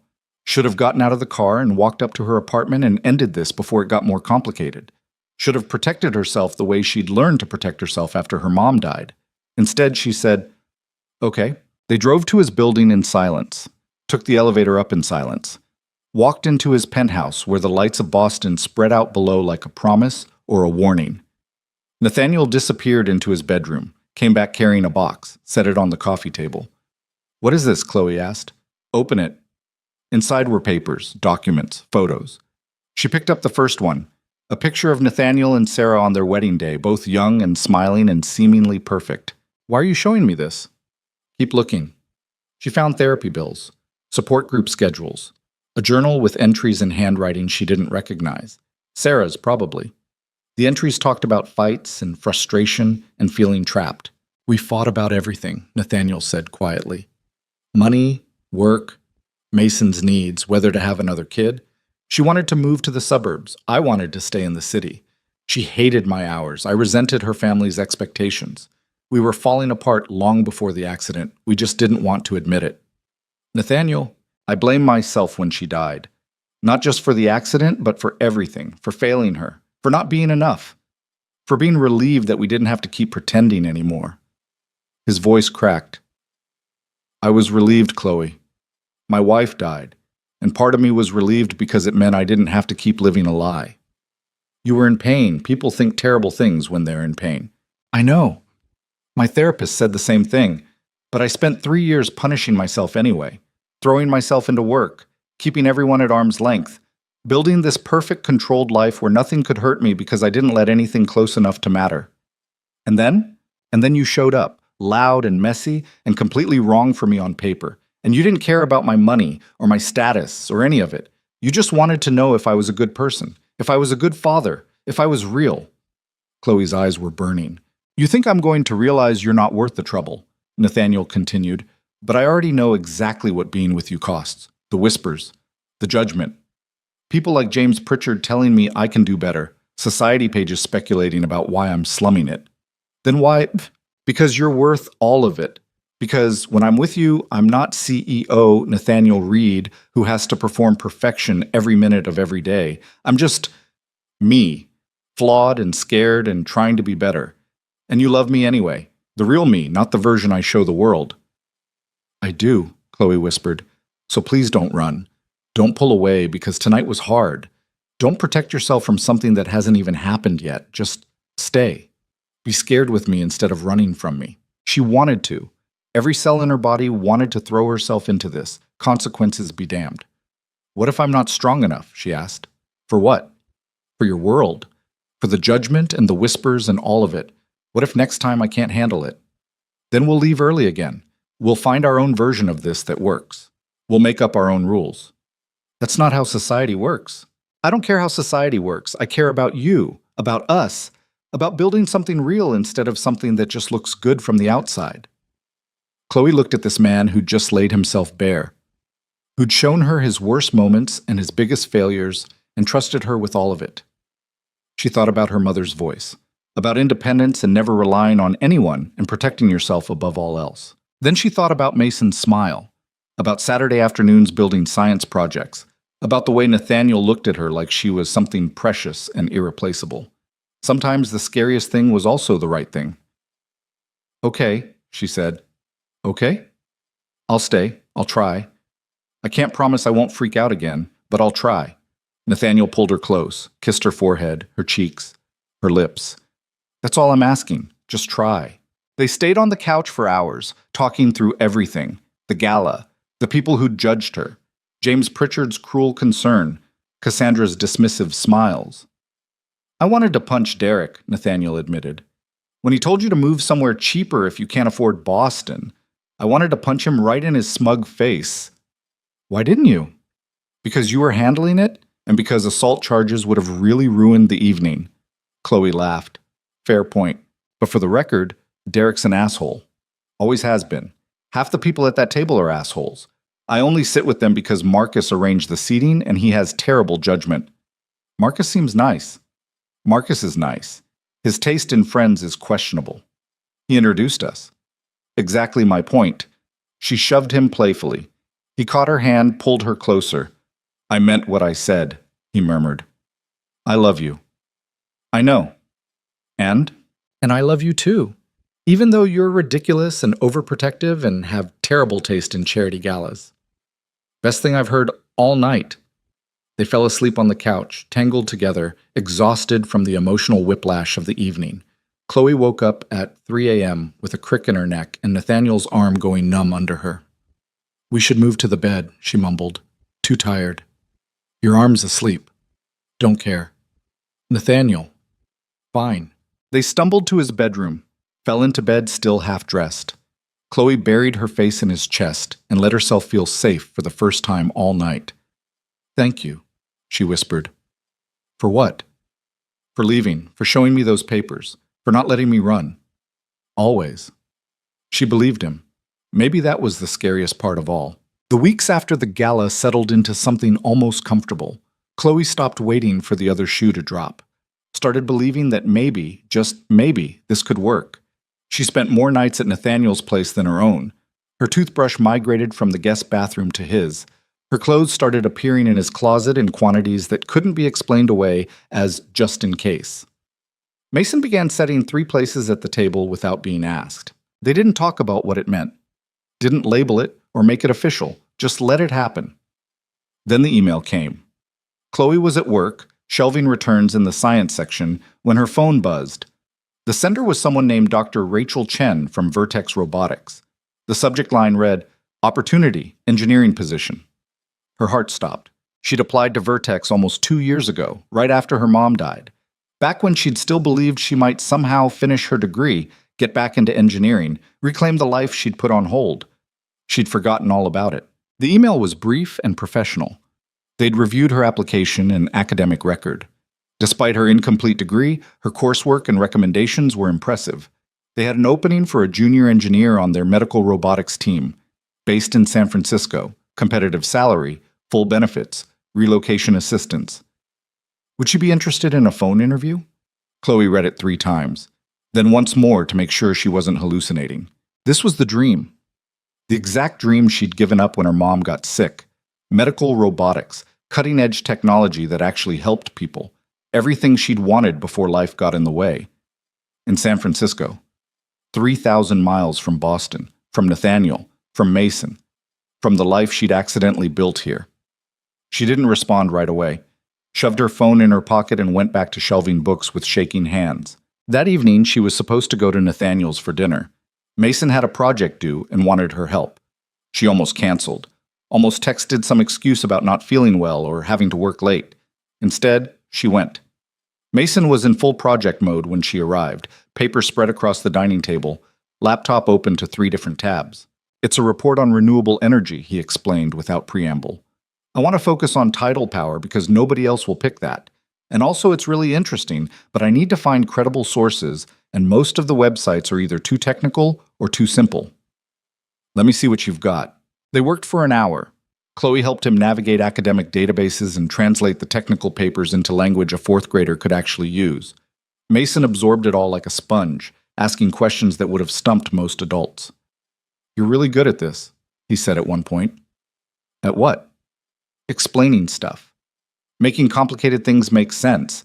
You should be a teacher or something. I kind of am. At the library, the community outreach program is basically teaching. Yeah, but like a real teacher. At a university, teaching engineering. The words hit harder than they should have. I'd need to finish my degree first, Chloe said carefully. Why didn't you? She'd told him about her mom, but not the details, not the full cost of what she'd given up. I had to take care of my mom. She was sick for a long time. There wasn't money for both medical bills and tuition, and she needed me more than I needed a degree. Do you miss it, engineering? Sometimes. Yeah. You could go back now that she's... He trailed off, realizing he was walking into painful territory. Maybe. Someday. Mason looked at her with those two perceptive eyes. But you won't, because you're here now, with us. It wasn't a question. Nathaniel came home at 7, loosening his tie as he walked through the door. He kissed Chloe hello, ruffled Mason's hair, asked about the project. Everything was normal, easy, comfortable, and Chloe felt like she was drowning. After Mason went to bed, she and Nathaniel cleaned up the kitchen together. He washed, she dried. The silence was familiar, but tonight it felt heavy. You're quiet, Nathaniel said. Just tired. Chloe. What? You've been weird all night. What's going on? She should have told him, should have shown him the email and talked it through like adults in a healthy relationship. Instead, she said, nothing, just work stuff. Work stuff. Patricia wants me to expand the teen program. It's a lot to think about. The lie tasted bitter. Nathaniel dried his hands, turned to face her. Are you sure that's all? Yeah, I'm sure. He didn't believe her. She could see it in his face, but he didn't push. Okay, he said quietly, but if something's wrong, I know, I'll tell you. Another lie. That night, Chloe lay awake in Nathaniel's bed, staring at the ceiling, the email burning a hole in her mind. She could ignore it, delete it, pretend it never happened, or she could respond. Take the interview, see what happened. What was the harm in just talking to them? She scheduled the phone interview for the following Thursday during her lunch break. Told herself it didn't mean anything. It was just a conversation, just keeping her options open, just lying to everyone, including herself. The interview went well. Too well. Dr. Chen was enthusiastic about Chloe's coursework, impressed by her recommendations from professors she'd had 5 years ago. The position was exactly what Chloe had always wanted, designing robotic assistance devices for surgical procedures, cutting-edge work that could genuinely change lives. We'd love to fly you out for an in-person interview, Dr. Chen said. Meet the team, see the facilities, get a feel for the company culture. Yeah, that would be great. How's next week? We could cover your flight and hotel. Next week works. She hung up feeling sick. That evening, Nathaniel asked if she wanted to come to Mason's school play the following Tuesday. Something about the solar system where Mason had exactly 3 lines as Neptune. I can't, Chloe said. I have to go to San Francisco for a few days. Work thing. There it was. The biggest lie yet. Nathaniel looked up from his laptop. San Francisco? Yeah, there's a library conference. Professional development stuff. Patricia's making me go. When? Monday through Wednesday. That's sudden. They just finalized it. I'm sorry. I know Mason wanted me there for the play. It's fine. We'll record it for you. The guilt was eating her alive. Sunday night, Chloe went back to her apartment. She needed to pack, needed space to think, needed to stop lying to Nathaniel's face every 5 minutes. Her apartment felt wrong, too small and too quiet, and not at all like home anymore. When had that happened? When had Nathaniel's penthouse become more familiar than her own place? Her phone rang. Mason's number, which meant Nathaniel's phone. Hey, kid. Are you really going to San Francisco for work? Chloe's stomach dropped. What? Dad said you have a library conference, but I looked it up and there's no library conference in San Francisco this week. The next one isn't until March. Mason, are you leaving? What? No, I'm just... My mom left. She didn't mean to, but she did. And now you're going away and lying about it, and that's what people do before they leave. Mason, I promise I'm not leaving. I'm coming back Wednesday. But why are you lying? Because I'm a coward, Chloe thought. Because I'm terrified and confused, and I don't know how to handle this. It's complicated, she said instead.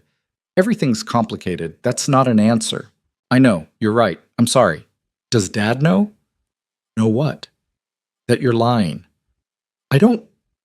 Mason, please don't. I won't say anything, but you should tell him. He hates when people lie to him. It makes him sad. The line went quiet for a moment. Then Mason said, Are you going to break up with him? No, I don't know. That's not why I'm going to San Francisco. Then why? Because I got offered a job interview for engineering, the kind of work I used to want to do before everything happened with my mom.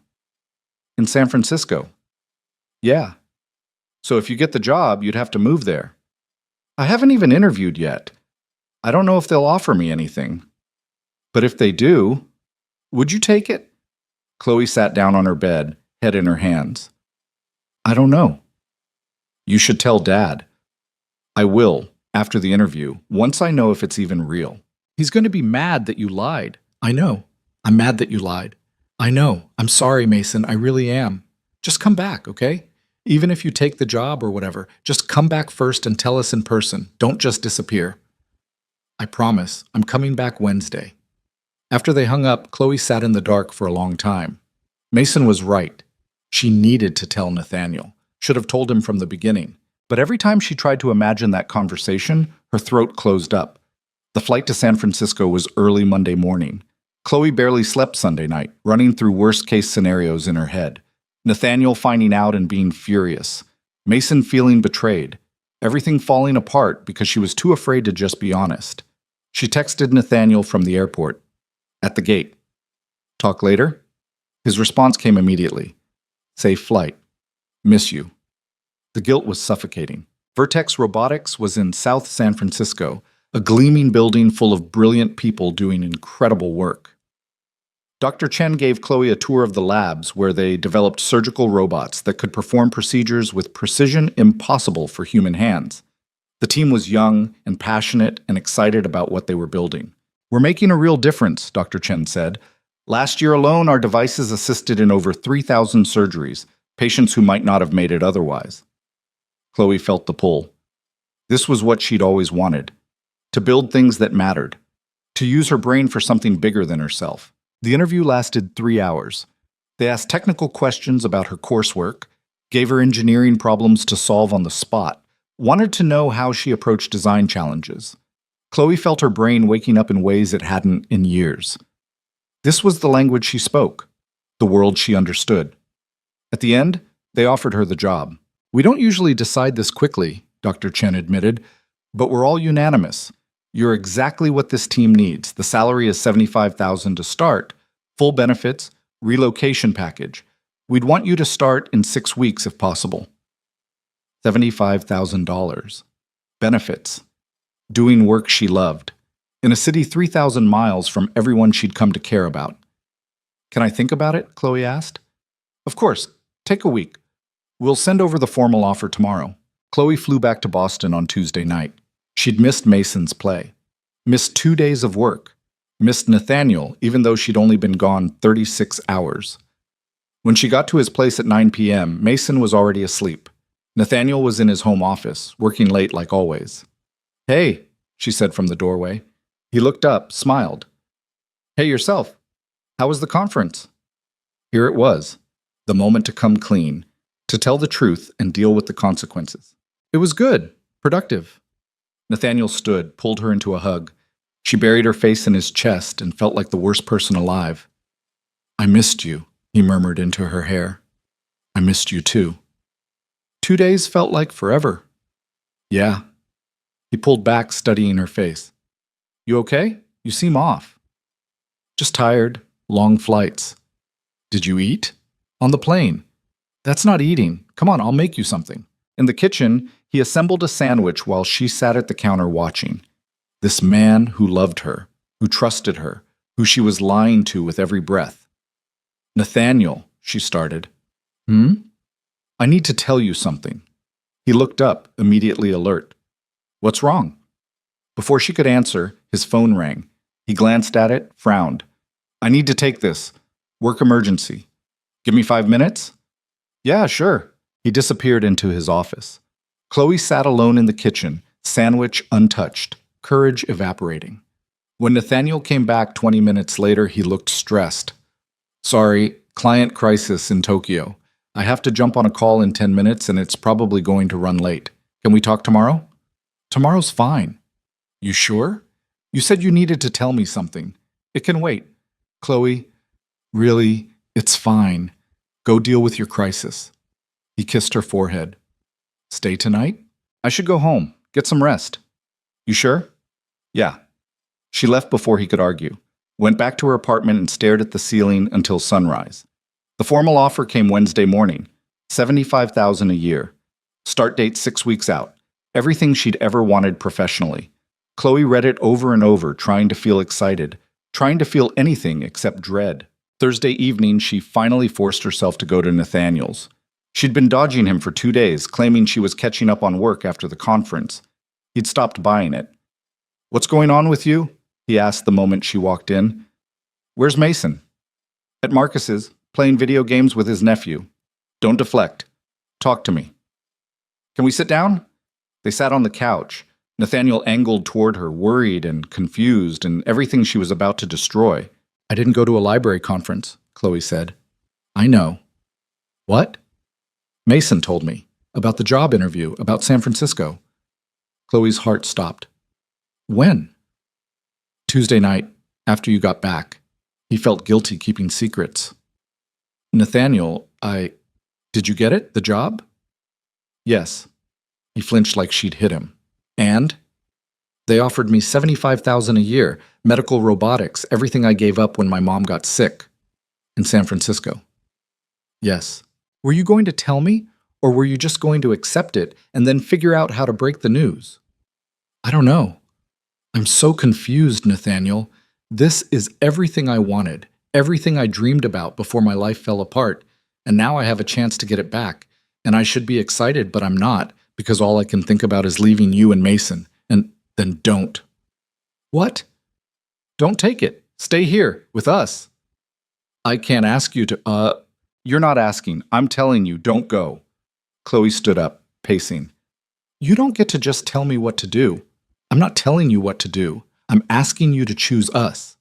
That's not fair. None of this is fair. You lied to me, Chloe. For a week. You went to San Francisco and interviewed for a job and didn't say a word. What part of that is fair? I was scared. Of what? Of me not supporting you? Of me being angry that you wanted something for yourself? What? Of you making this easy? Of you telling me to follow my dreams or whatever noble bullshit you're supposed to say, and me having to actually choose between you and everything I've ever wanted professionally? The words hung between them, raw and ugly. Nathaniel's face went very still. Is that what I am to you? An obstacle between you and your dreams? No, that's not what I meant. Then what did you mean? I mean that for 5 years I've put everyone else first, my mom, my responsibilities, survival, and now I finally have a chance to do something for me, something that could actually change my life. And I can't even be happy about it because I love you, because choosing myself feels like betraying you and Mason, and I don't know what to do. So you lied instead. Yes, I lied because I'm a coward, and I didn't know how to handle this. Nathaniel stood, ran his hands through his hair. You want to know what I think?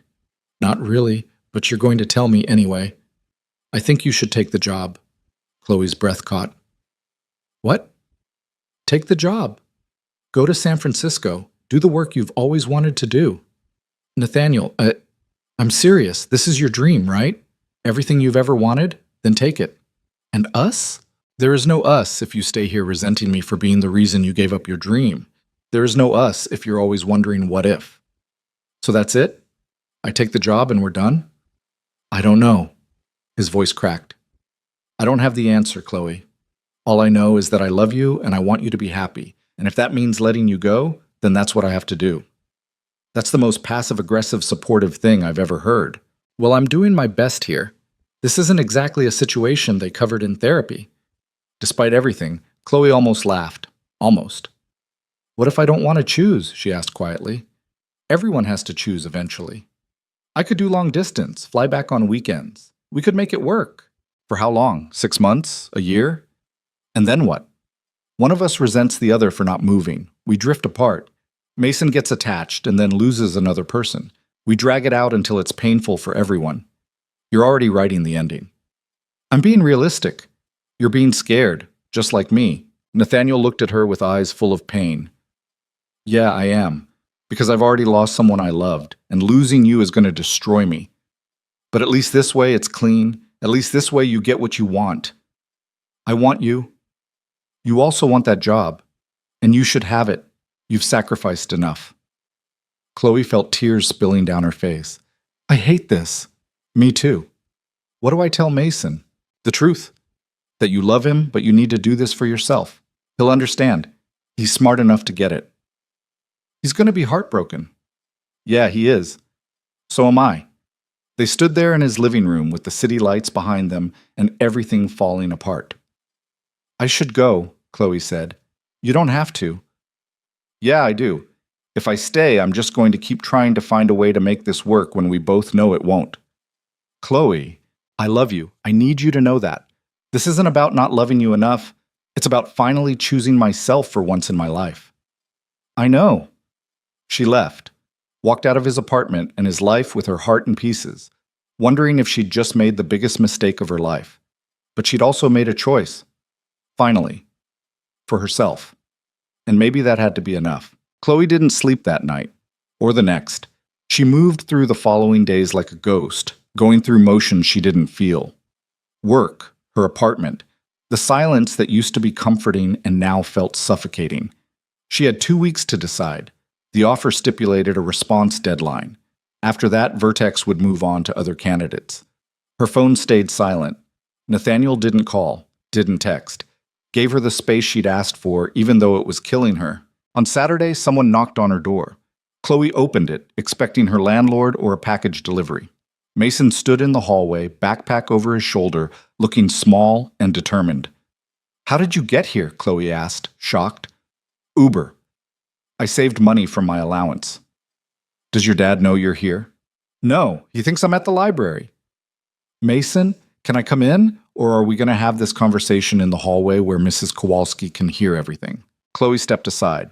Mason walked in, looked around her tiny apartment like he was cataloging evidence. You haven't been over in a week, he said. I know. Dad's been sad. He pretends he's not, but I can tell. He works late every night, and he doesn't eat dinner, and yesterday I found him just sitting on the couch staring at nothing. The image gutted her. I'm sorry, Chloe said. I never wanted to hurt him, or you. But you did anyway. Yeah, I did. Mason sat on her worn couch, backpack in his lap. Are you taking the job? I don't know. That's a lie. You know. You're just scared to say it out loud. When did you become a mind reader? I'm not. I'm just observant. You've already decided. You're going to San Francisco. Chloe sat down beside him. Is that what you think? It's what makes sense. It's a good job. It's what you wanted before everything, and you're not the kind of person who gives up dreams twice. I don't want to leave you, but you want the job more. The words weren't cruel, just honest, painfully, devastatingly honest. It's not that simple, Chloe said. Yes, it is. You can want two things, but you can only choose one. That's how choices work. You're 10. You shouldn't understand this stuff. I'm almost 10, and I understand more than you think. Mason pulled something from his backpack, a Rubik's Cube, but modified. Different colors, custom stickers with drawings on each square. What's this? Chloe asked. I made it. For you and Dad. Each side is a different memory. Our first dinner at Rosie's, the science fair, working on my solar system project, all the good stuff. He turned it in his hands. I was going to give it to Dad to give to you, so he could propose. Chloe's heart stopped. Mason, he was going to ask you to marry him. He told Marcus. Marcus told his girlfriend. His girlfriend mentioned it to her sister, and her sister told me because she thought I already knew. Adults are bad at keeping secrets. He never said anything to me. Because you left before he could. Because you took that interview and lied about it, and then everything fell apart. Mason's voice cracked. My mom died. I didn't choose that. But you're choosing to leave, and I don't understand why we're not enough. Chloe pulled him close, felt him resist for a moment before collapsing against her. He didn't cry, just shook silently, this brilliant kid who'd already lost too much. You are enough, Chloe whispered. You and your dad are more than enough. You're everything. But that's what makes this so hard. Then don't go. It's not that simple. Everyone keeps saying that. But it is. Stay or go. That's simple. The choice is simple. Living with either choice is what's complicated. Mason pulled back, wiping his eyes. My therapist says that sometimes the right choice is the one that helps you grow, even if it hurts. Is that what this is? I don't know. Maybe. Do you love my dad? Yes. So much it scares me. Does he know that? I think so. I hope so. Mason stood, shouldering his backpack. I have to go. Dad's going to notice I'm gone soon. I'll drive you back. No, I need to think. The Uber's waiting downstairs anyway. At the door, he turned back.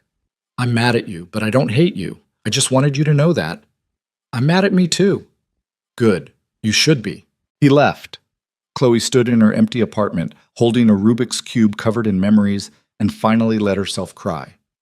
The next morning, she called Dr. Chen. I need more time to decide, Chloe said. We really need an answer by Friday. I know.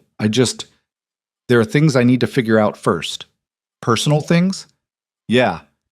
Dr. Chen was quiet for a moment. Can I give you some advice? Off the record? Sure. I almost didn't take this job 6 years ago. I was engaged, planning a wedding, building a life in Chicago. This position would have meant moving to California, starting over, potentially ending my relationship. My fiancé said he'd move with me, but I knew he'd resent it. His whole family was in Chicago. His job, his friends, his entire life. What did you do? I took the job, broke off the engagement, moved here alone and cried for 3 months straight. Worst decision I thought I'd ever made. And now? Now I run a department that's changing how surgeons operate. I've published papers that are being cited by researchers worldwide. I met my wife here. She's a software engineer, brilliant and weird and perfect for me. And my ex? He's married with kids in Chicago doing exactly what he always wanted. We both got what we needed, just not together. So you're saying take the job. I'm saying that choosing yourself isn't selfish. It's survival. And the people who really love you will understand that, even if it hurts like hell. After they hung up, Chloe sat with those words. Choosing herself. When had she ever done that? She'd sacrificed for her mom, put her dreams on hold for responsibility. And with Nathaniel, she'd been ready to do it again. To stay in Boston, keep working at the library, build a life around what he and Mason needed instead of what she wanted. Was that love, or was it just another form of disappearing? Her phone rang. Nathaniel. Hey, she answered. Mason took an Uber to your place yesterday. I know. He told me. I wish you'd called to let me know. I was worried. I'm sorry. I should have. Silence stretched between them, full of everything they weren't saying. He showed you the Rubik's Cube, Nathaniel said finally. Yeah. I was going to wait. After you got back from San Francisco, after things settled, I had this whole plan. Marcus was going to take Mason for the weekend, and I was going to cook you dinner and ask you properly, ring and everything. Nathaniel, I bought the ring 3 weeks ago. It's in my desk drawer. Simple band, nothing flashy because I know you'd hate flashy, and I keep opening the drawer and looking at it and wondering what the hell I was thinking. You were thinking you loved me. I do love you. That's the problem. If I didn't, this would be easier. Would it? No, probably not. More silence. Chloe heard traffic in the background. He was outside somewhere. Where are you? She asked. Sitting in my car outside your building? I've been here for 20 minutes trying to figure out if I should come up. Do you want to? I don't know what I want anymore, except you, and I can't have that, so... You're in your car right now? Yeah. Come up, please. 5 minutes later, he was at her door. He looked terrible. Hadn't shaved, dark circles under his eyes, wearing a wrinkled shirt that was so unlike him it hurt to see. You look like hell, Chloe said. Right back at you. They stood in her doorway, two people who loved each other and had no idea how to make it work. I haven't decided yet, Chloe said. About the job. Yes, you have. Nathaniel, you have. You're just afraid to tell me, so I'll make it easy. Take it. Go to San Francisco. Do the work you're meant to do. And us? I already told you. There is no us if you stay and regret it. I won't be the reason you give up your dreams again. What if I don't want noble sacrifice? What if I want you to fight for me? To ask me to stay because you can't imagine your life without me? I can't imagine my life without you, but I can't ask you to give up everything either. That's not fair to you. Nothing about this is fair. Nathaniel stepped inside, closed the door. Do you remember what you said to me after the gala, when I told you I loved you? I said a lot of things. You said you were terrified because everyone you loved leaves, and I promised I wouldn't, that I'd show up, that I wouldn't run. He took her hands. I'm keeping that promise. I'm not running, but I'm also not going to cage you. If you need to go, then go. I'll survive. Mason will survive. We'll figure it out. I don't want you to just survive. I want you to be happy. Then tell me how. Because right now, every option ends with someone getting hurt. Chloe pulled her hands away, pacing her small living room. What if I stayed? What if I turned down the job and stayed here and we got married and built a life and I never looked back? You'd resent me eventually. Maybe not this year or next year, but someday. Someday you'd see an article about medical robotics or hear about some breakthrough and wonder what if. Wonder what you could have contributed. Wonder who you might have been. You don't know that. Yes, I do. Because I've seen what regret does to people. My parents had a friend who gave up a music career to marry rich. 20 years later, she was an alcoholic who hated her life and blamed her husband for everything. I won't be that person for you. That's not the same thing, isn't it? Chloe stopped pacing. What if we tried long distance? Really tried. Not the half-hearted, let's see what happens version. An actual plan. Flights every other weekend, video calls, making it work until we figure out something better. And then what? One of us has to move eventually. Either I uproot my entire company and Mason's life to move to California, or you give up the job you moved there for to come back here. Either way, someone sacrifices everything. People make relationships work across distance all the time. Not successfully, not long term, and not when there's a kid involved who's already been traumatized by loss. The words landed heavy. So that's it, Chloe said quietly. You've already decided this is over. You're just waiting for me to be the one to end it, so you don't have to be the bad guy. That's not fair. None of this is fair. You keep saying that like it absolves you of actually fighting for us. I am fighting for us, by letting you go, by not making you choose between me and your entire future. What if I want to choose? What if I want the choice to be mine instead of you making it for me because you're too scared to ask me to stay? Nathaniel's composure cracked. Fine, you want me to ask? Stay. Don't take the job. Stay in Boston and marry me and help me raise Mason and build a life here. Choose us. Choose me. The words hung between them, raw and desperate. And if I do? Chloe asked. If I stay? What happens in 5 years when I'm stuck at the library doing work that doesn't challenge me, watching other people make breakthroughs in a field I used to love? What happens when I start to resent you for asking me to stay? When I blame you for the life I gave up? I don't know. Exactly, you don't know, because there's no good answer. Every choice leads to someone getting hurt. They stood in her apartment, at an impasse neither of them knew how to cross. I should go, Nathaniel said finally. Yeah, you should. At the door, he turned back. For what it's worth, I'm sorry. For not being enough. For not being worth staying for. Nathaniel, that's not... But he was already gone. Chloe spent the next 3 days in a fog.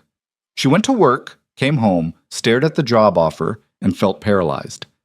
Every time she leaned toward accepting, she thought about Mason's face, about Nathaniel's broken expression, about walking away from the only real family she'd had since her mom died.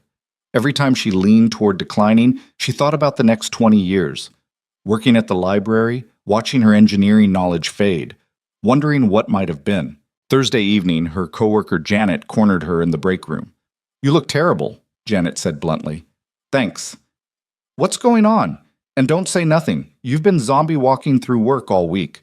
Chloe told her. All of it. The job offer, Nathaniel, Mason, the impossible choice. Janet listened without interrupting. When Chloe finished, she said, Can I tell you something you're not going to want to hear? Do I have a choice? Not really. Here it is. You're so busy trying to make the right choice that you're forgetting there isn't one. There's just the choice you make and what you do after.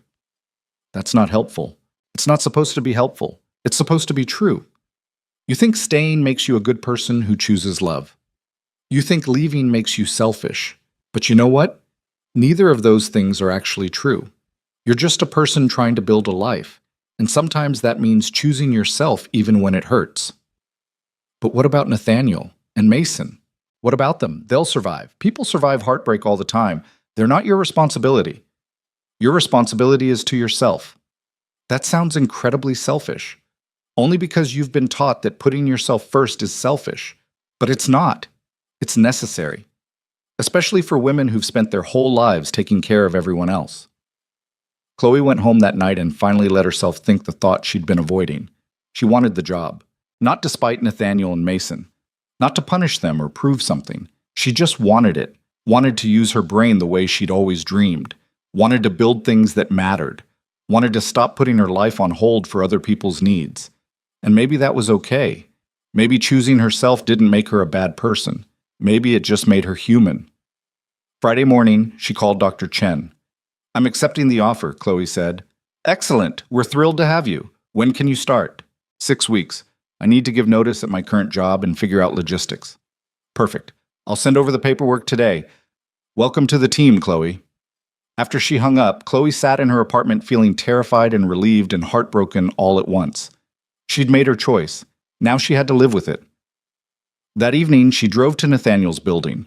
The doorman recognized her, waved her through. She rode the elevator up to the penthouse with her heart in her throat. Nathaniel answered on the second knock. He looked surprised to see her. "Chloe, I took the job." Something in his face crumbled and rebuilt itself. "Okay. I'm sorry." "Don't be. You made the right choice." "Did I?" "I think so, yeah." They stood in his doorway, two people saying goodbye without saying the words. "Can I see Mason?" Chloe asked. "He's in his room. Fair warning, he's pretty mad at both of us right now." Mason was lying on his bed reading a book about astrophysics that was definitely above his grade level. He didn't look up when Chloe knocked. "Hey kid, you took the job." "How did you know?" "You're here saying goodbye, that's how I know." Chloe sat on the edge of his bed. "I'm sorry." "Everyone's sorry. Nobody actually does anything different, but everyone's sorry." "You're right, sorry doesn't fix it. Nothing fixes it. You're leaving.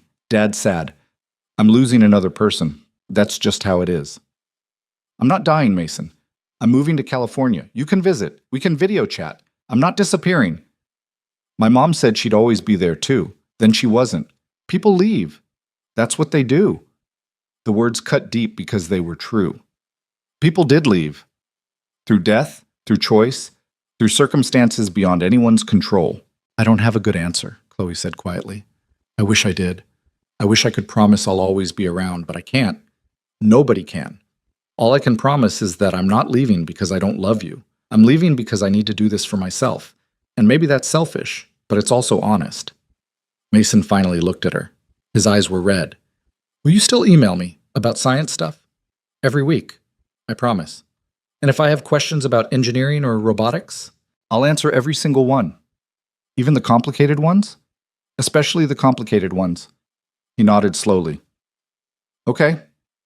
Okay? I'm still mad, but okay." Chloe hugged him. He let her briefly before pulling away. "Tell Dad I want pizza for dinner," Mason said, returning to his book. "The good kind from Sal's, not the garbage he tries to pass off as pizza." It was a dismissal, but also an acceptance. The best she was going to get. Nathaniel was in the living room when she came out, staring at the city lights like they held answers. "He'll be okay," Chloe said. "Eventually. Kids are resilient." He turned to face her. "When do you leave?" 4 weeks. I gave my notice at work today." "That's fast." "Vertex wants me to start training before the new project cycle begins." "Makes sense." They stood in awkward silence, two people who used to fit together perfectly and now didn't know how to stand in the same room. "I don't know how to do this," Chloe admitted. "The goodbye part." "Me neither." "We could stay friends, keep in touch, send awkward holiday cards. Or we could make a clean break, let each other move on. Is that what you want?" "I don't know what I want, except for you to stay, and I can't have that, so..." Chloe moved closer. "I love you. I need you to know that. This isn't about not loving you enough." "I know. And if things were different, but they're not. And we can't build a relationship on what if." "No, we can't." She kissed him. One last time, soft and sad and full of everything they weren't going to be. When she pulled away, Nathaniel's eyes were wet. "Be happy," he whispered. "In San Francisco. With your robots and your brilliant colleagues, be everything you're supposed to be. You too." Find someone who fits your world better than I did. Someone who knows which fork to use and doesn't spill wine at fancy restaurants. I don't want someone who fits my world. I wanted you. Past tense? I don't know yet. Ask me in a year. Chloe left before she could change her mind, before she could throw away the job and beg him to let her stay, before she could make another choice based on someone else's needs instead of her own. The next month passed in a blur, packing her apartment, training her replacement at the library, saying goodbye to Janet and Patricia and the regular patrons who'd become familiar faces. Marcus took her to lunch the week before she left. For the record, he said over mediocre Thai food, I think you're making a mistake. Thanks for the support. I'm serious. You and Nathaniel were good together, better than I've ever seen him, and you're throwing it away for a job. It's not just a job. It's my career, my future. Your future could have been here, with him, with Mason. And what about my dreams, my potential? Do those not matter? Of course they matter. But so does love. And finding someone who actually gets you is rare. You're gambling that the job will be worth losing that. Maybe it will be. And if it's not, then I'll figure it out, like everyone else does. Marcus sighed. I hope you're right. I really do. But I've known Nathaniel for 15 years. I've seen him date a lot of women. You're the only one who ever made him actually happy. That's not nothing. I know it's not nothing, but it's also not everything. Her last day in Boston was gray and cold, typical November weather. She'd shipped most of her stuff ahead. What remained fit in her car, a 10-year-old Honda that would barely make it across the country, but was all she had. She drove past the library one last time, past Brewhaven, past Rosie's Diner where she'd first seen Mason smile, past all the places that had become home without her noticing. She didn't drive past Nathaniel's building, couldn't handle that particular goodbye again. At the city limits, her phone buzzed. A text from Mason. Safe travels. Don't forget to email. And tell me if you see any cool robots. She pulled over, crying too hard to drive, typed back with shaking hands. I won't forget. Promise. Take care of your dad. I will. He needs it. The drive to California took 5 days. Chloe stayed in cheap motels and ate gas station food and tried not to think about what she'd left behind. San Francisco was beautiful and expensive and overwhelming. Her apartment was tiny, even by Boston standards. But it had a view of the bay and good light, and it was hers. The first day at Vertex was terrifying. Everyone was brilliant and driven and spoke in technical language she'd forgotten she knew. But she kept up, more than kept up, thrived. By the end of her first week, she was contributing to design meetings. By the end of the first month, she'd proposed a modification to their surgical arm that the team lead called ingenious. She was good at this. Really good. And it felt amazing. But the nights were lonely. She'd email Mason about her projects. He'd email back with questions and observations and occasional updates about school. He never mentioned Nathaniel. She never asked. 3 months in, Dr. Chen invited her to coffee. You're doing exceptional work, Rachel said. The team loves you. I've never seen someone integrate this quickly. Thanks. I love it here. But what? There's a but. I can hear it. You love the work, but you're lonely, missing someone back east. Chloe hadn't talked about Nathaniel to anyone at work.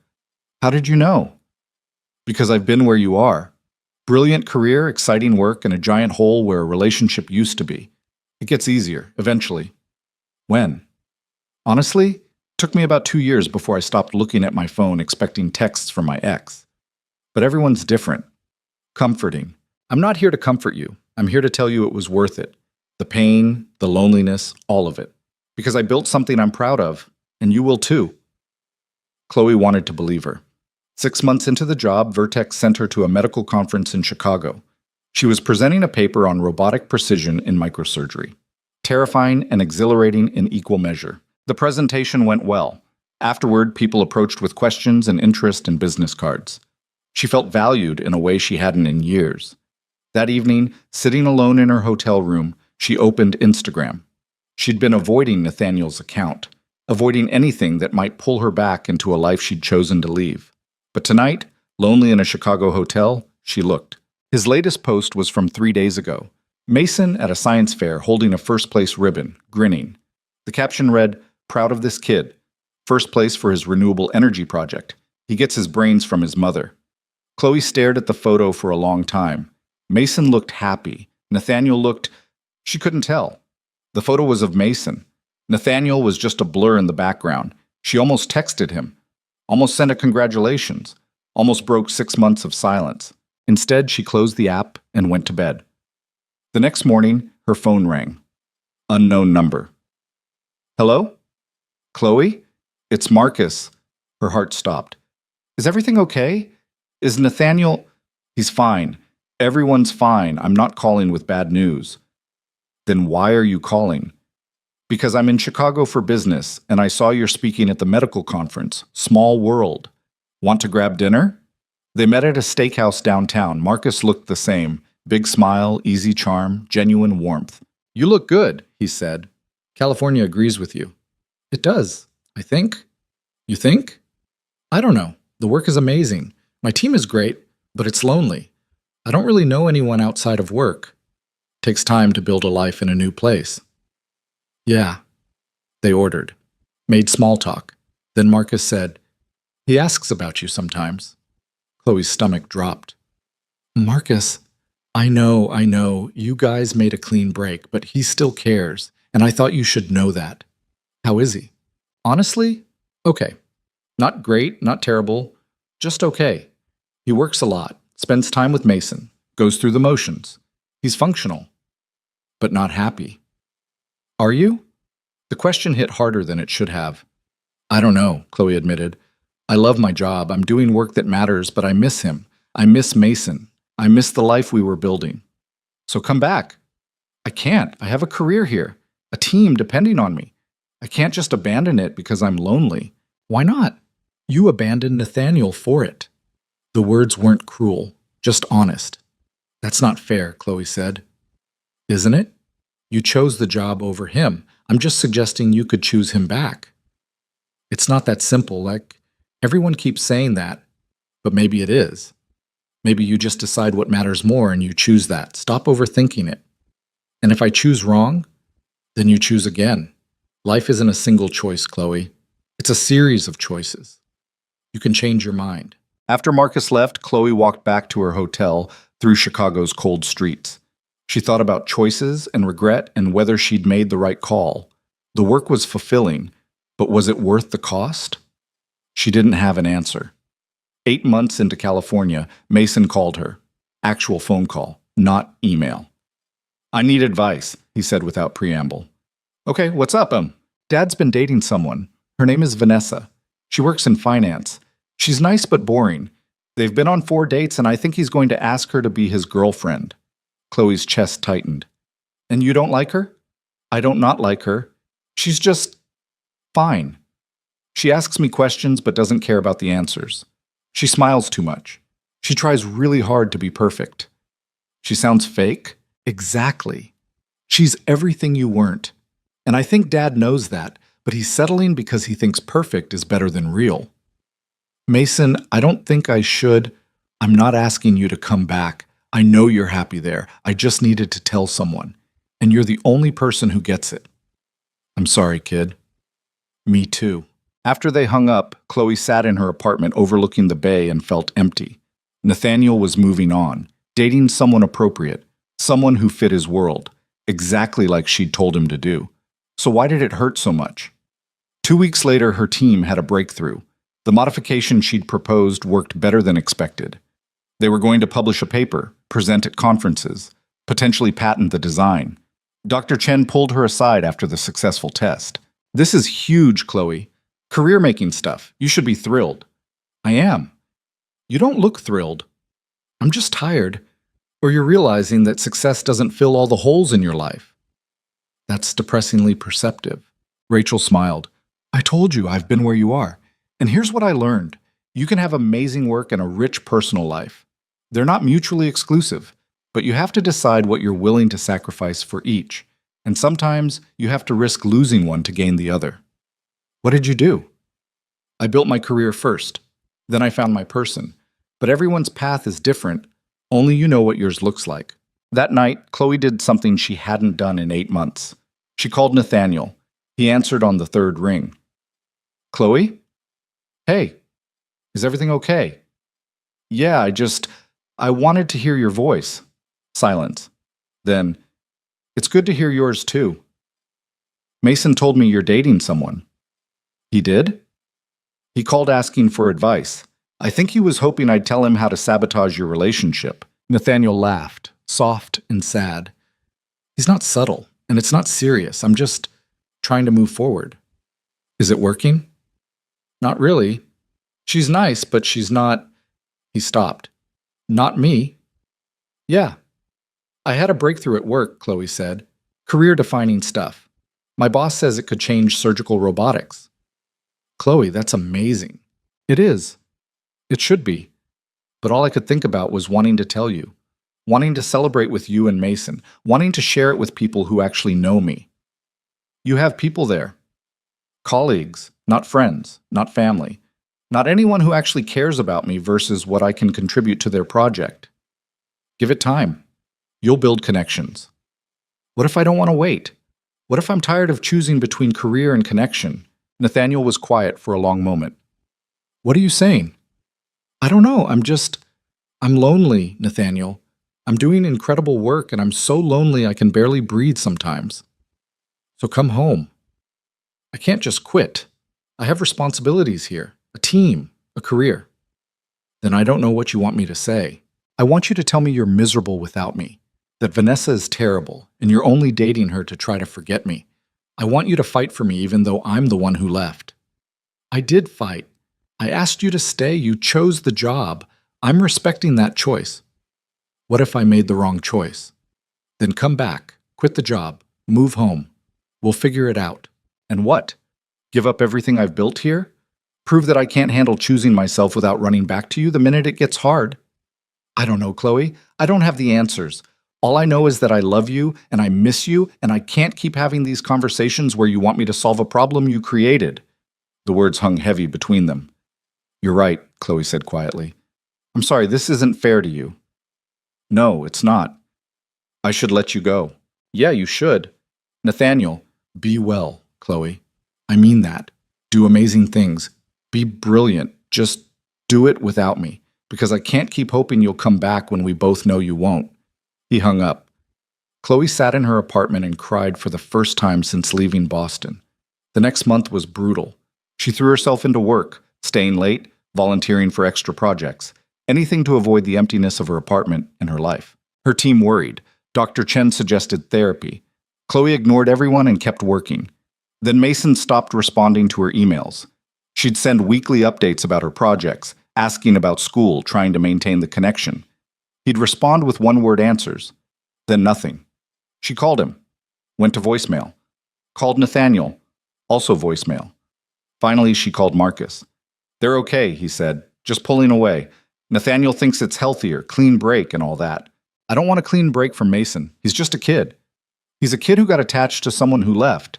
Nathaniel's protecting him. By cutting me out completely? What did you expect, Chloe? You can't leave someone and then expect them to keep you in their life on your terms. That's not how it works. I didn't want this. Then you shouldn't have left. The truth hurt. That weekend, Chloe drove up the coast to Mendocino. Spent 2 days alone in a cabin, thinking about her life and her choices and whether she'd actually made the right call.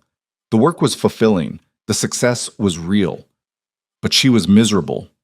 Dr. Chen's wife was wrong. Success didn't fill all the holes. And Chloe was starting to realize that maybe some holes weren't meant to be filled by work.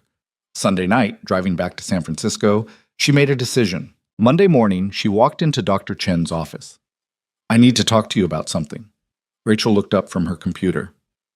That sounds ominous. I'm thinking about leaving. Leaving the project?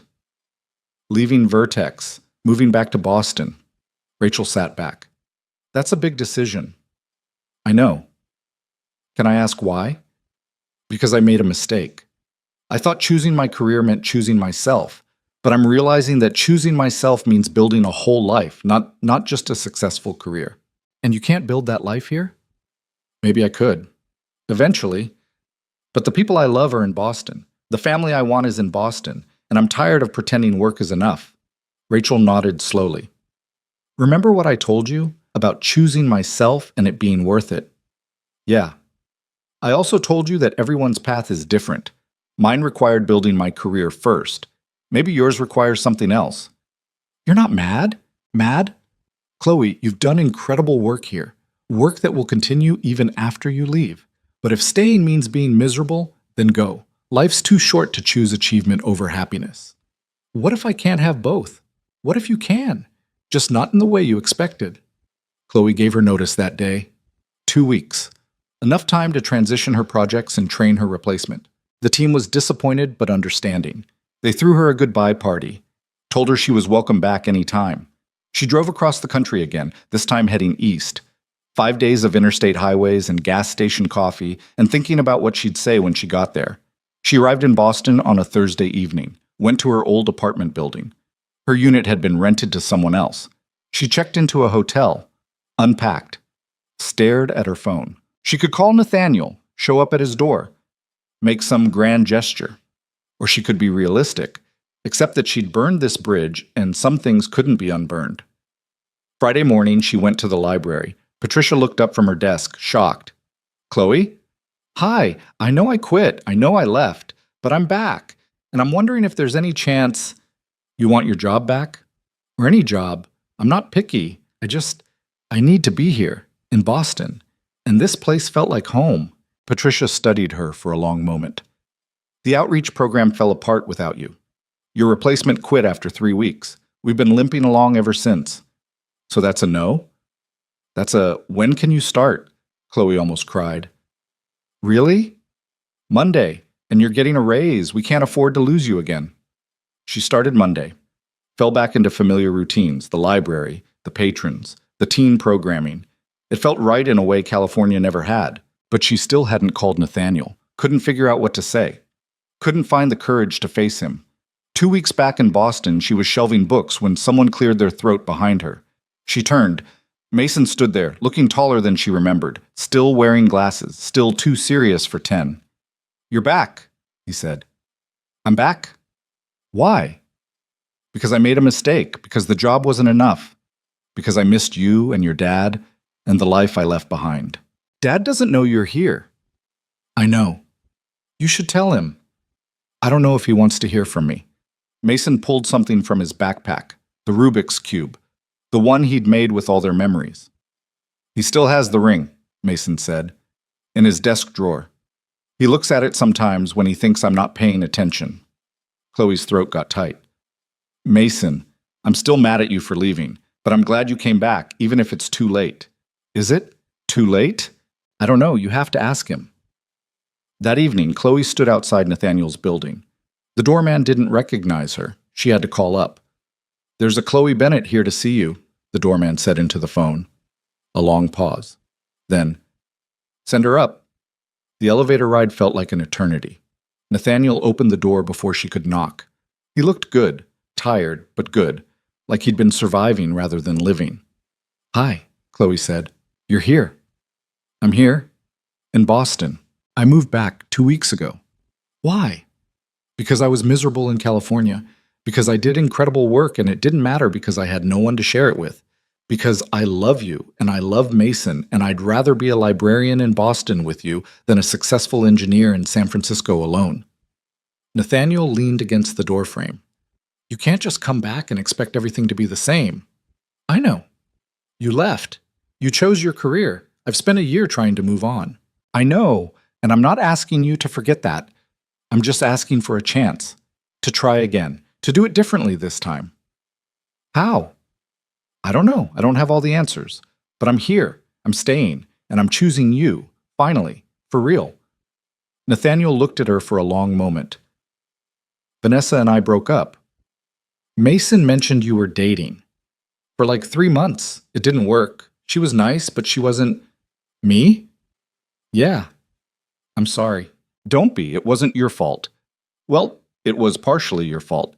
But mostly it was mine for trying to replace you with someone who'd never be you. So what now? I don't know. You broke my heart, Chloe. You walked away when things got hard. How do I know you won't do it again? You don't. I can't promise I won't screw up or make mistakes or hurt you again. All I can promise is that I'm here.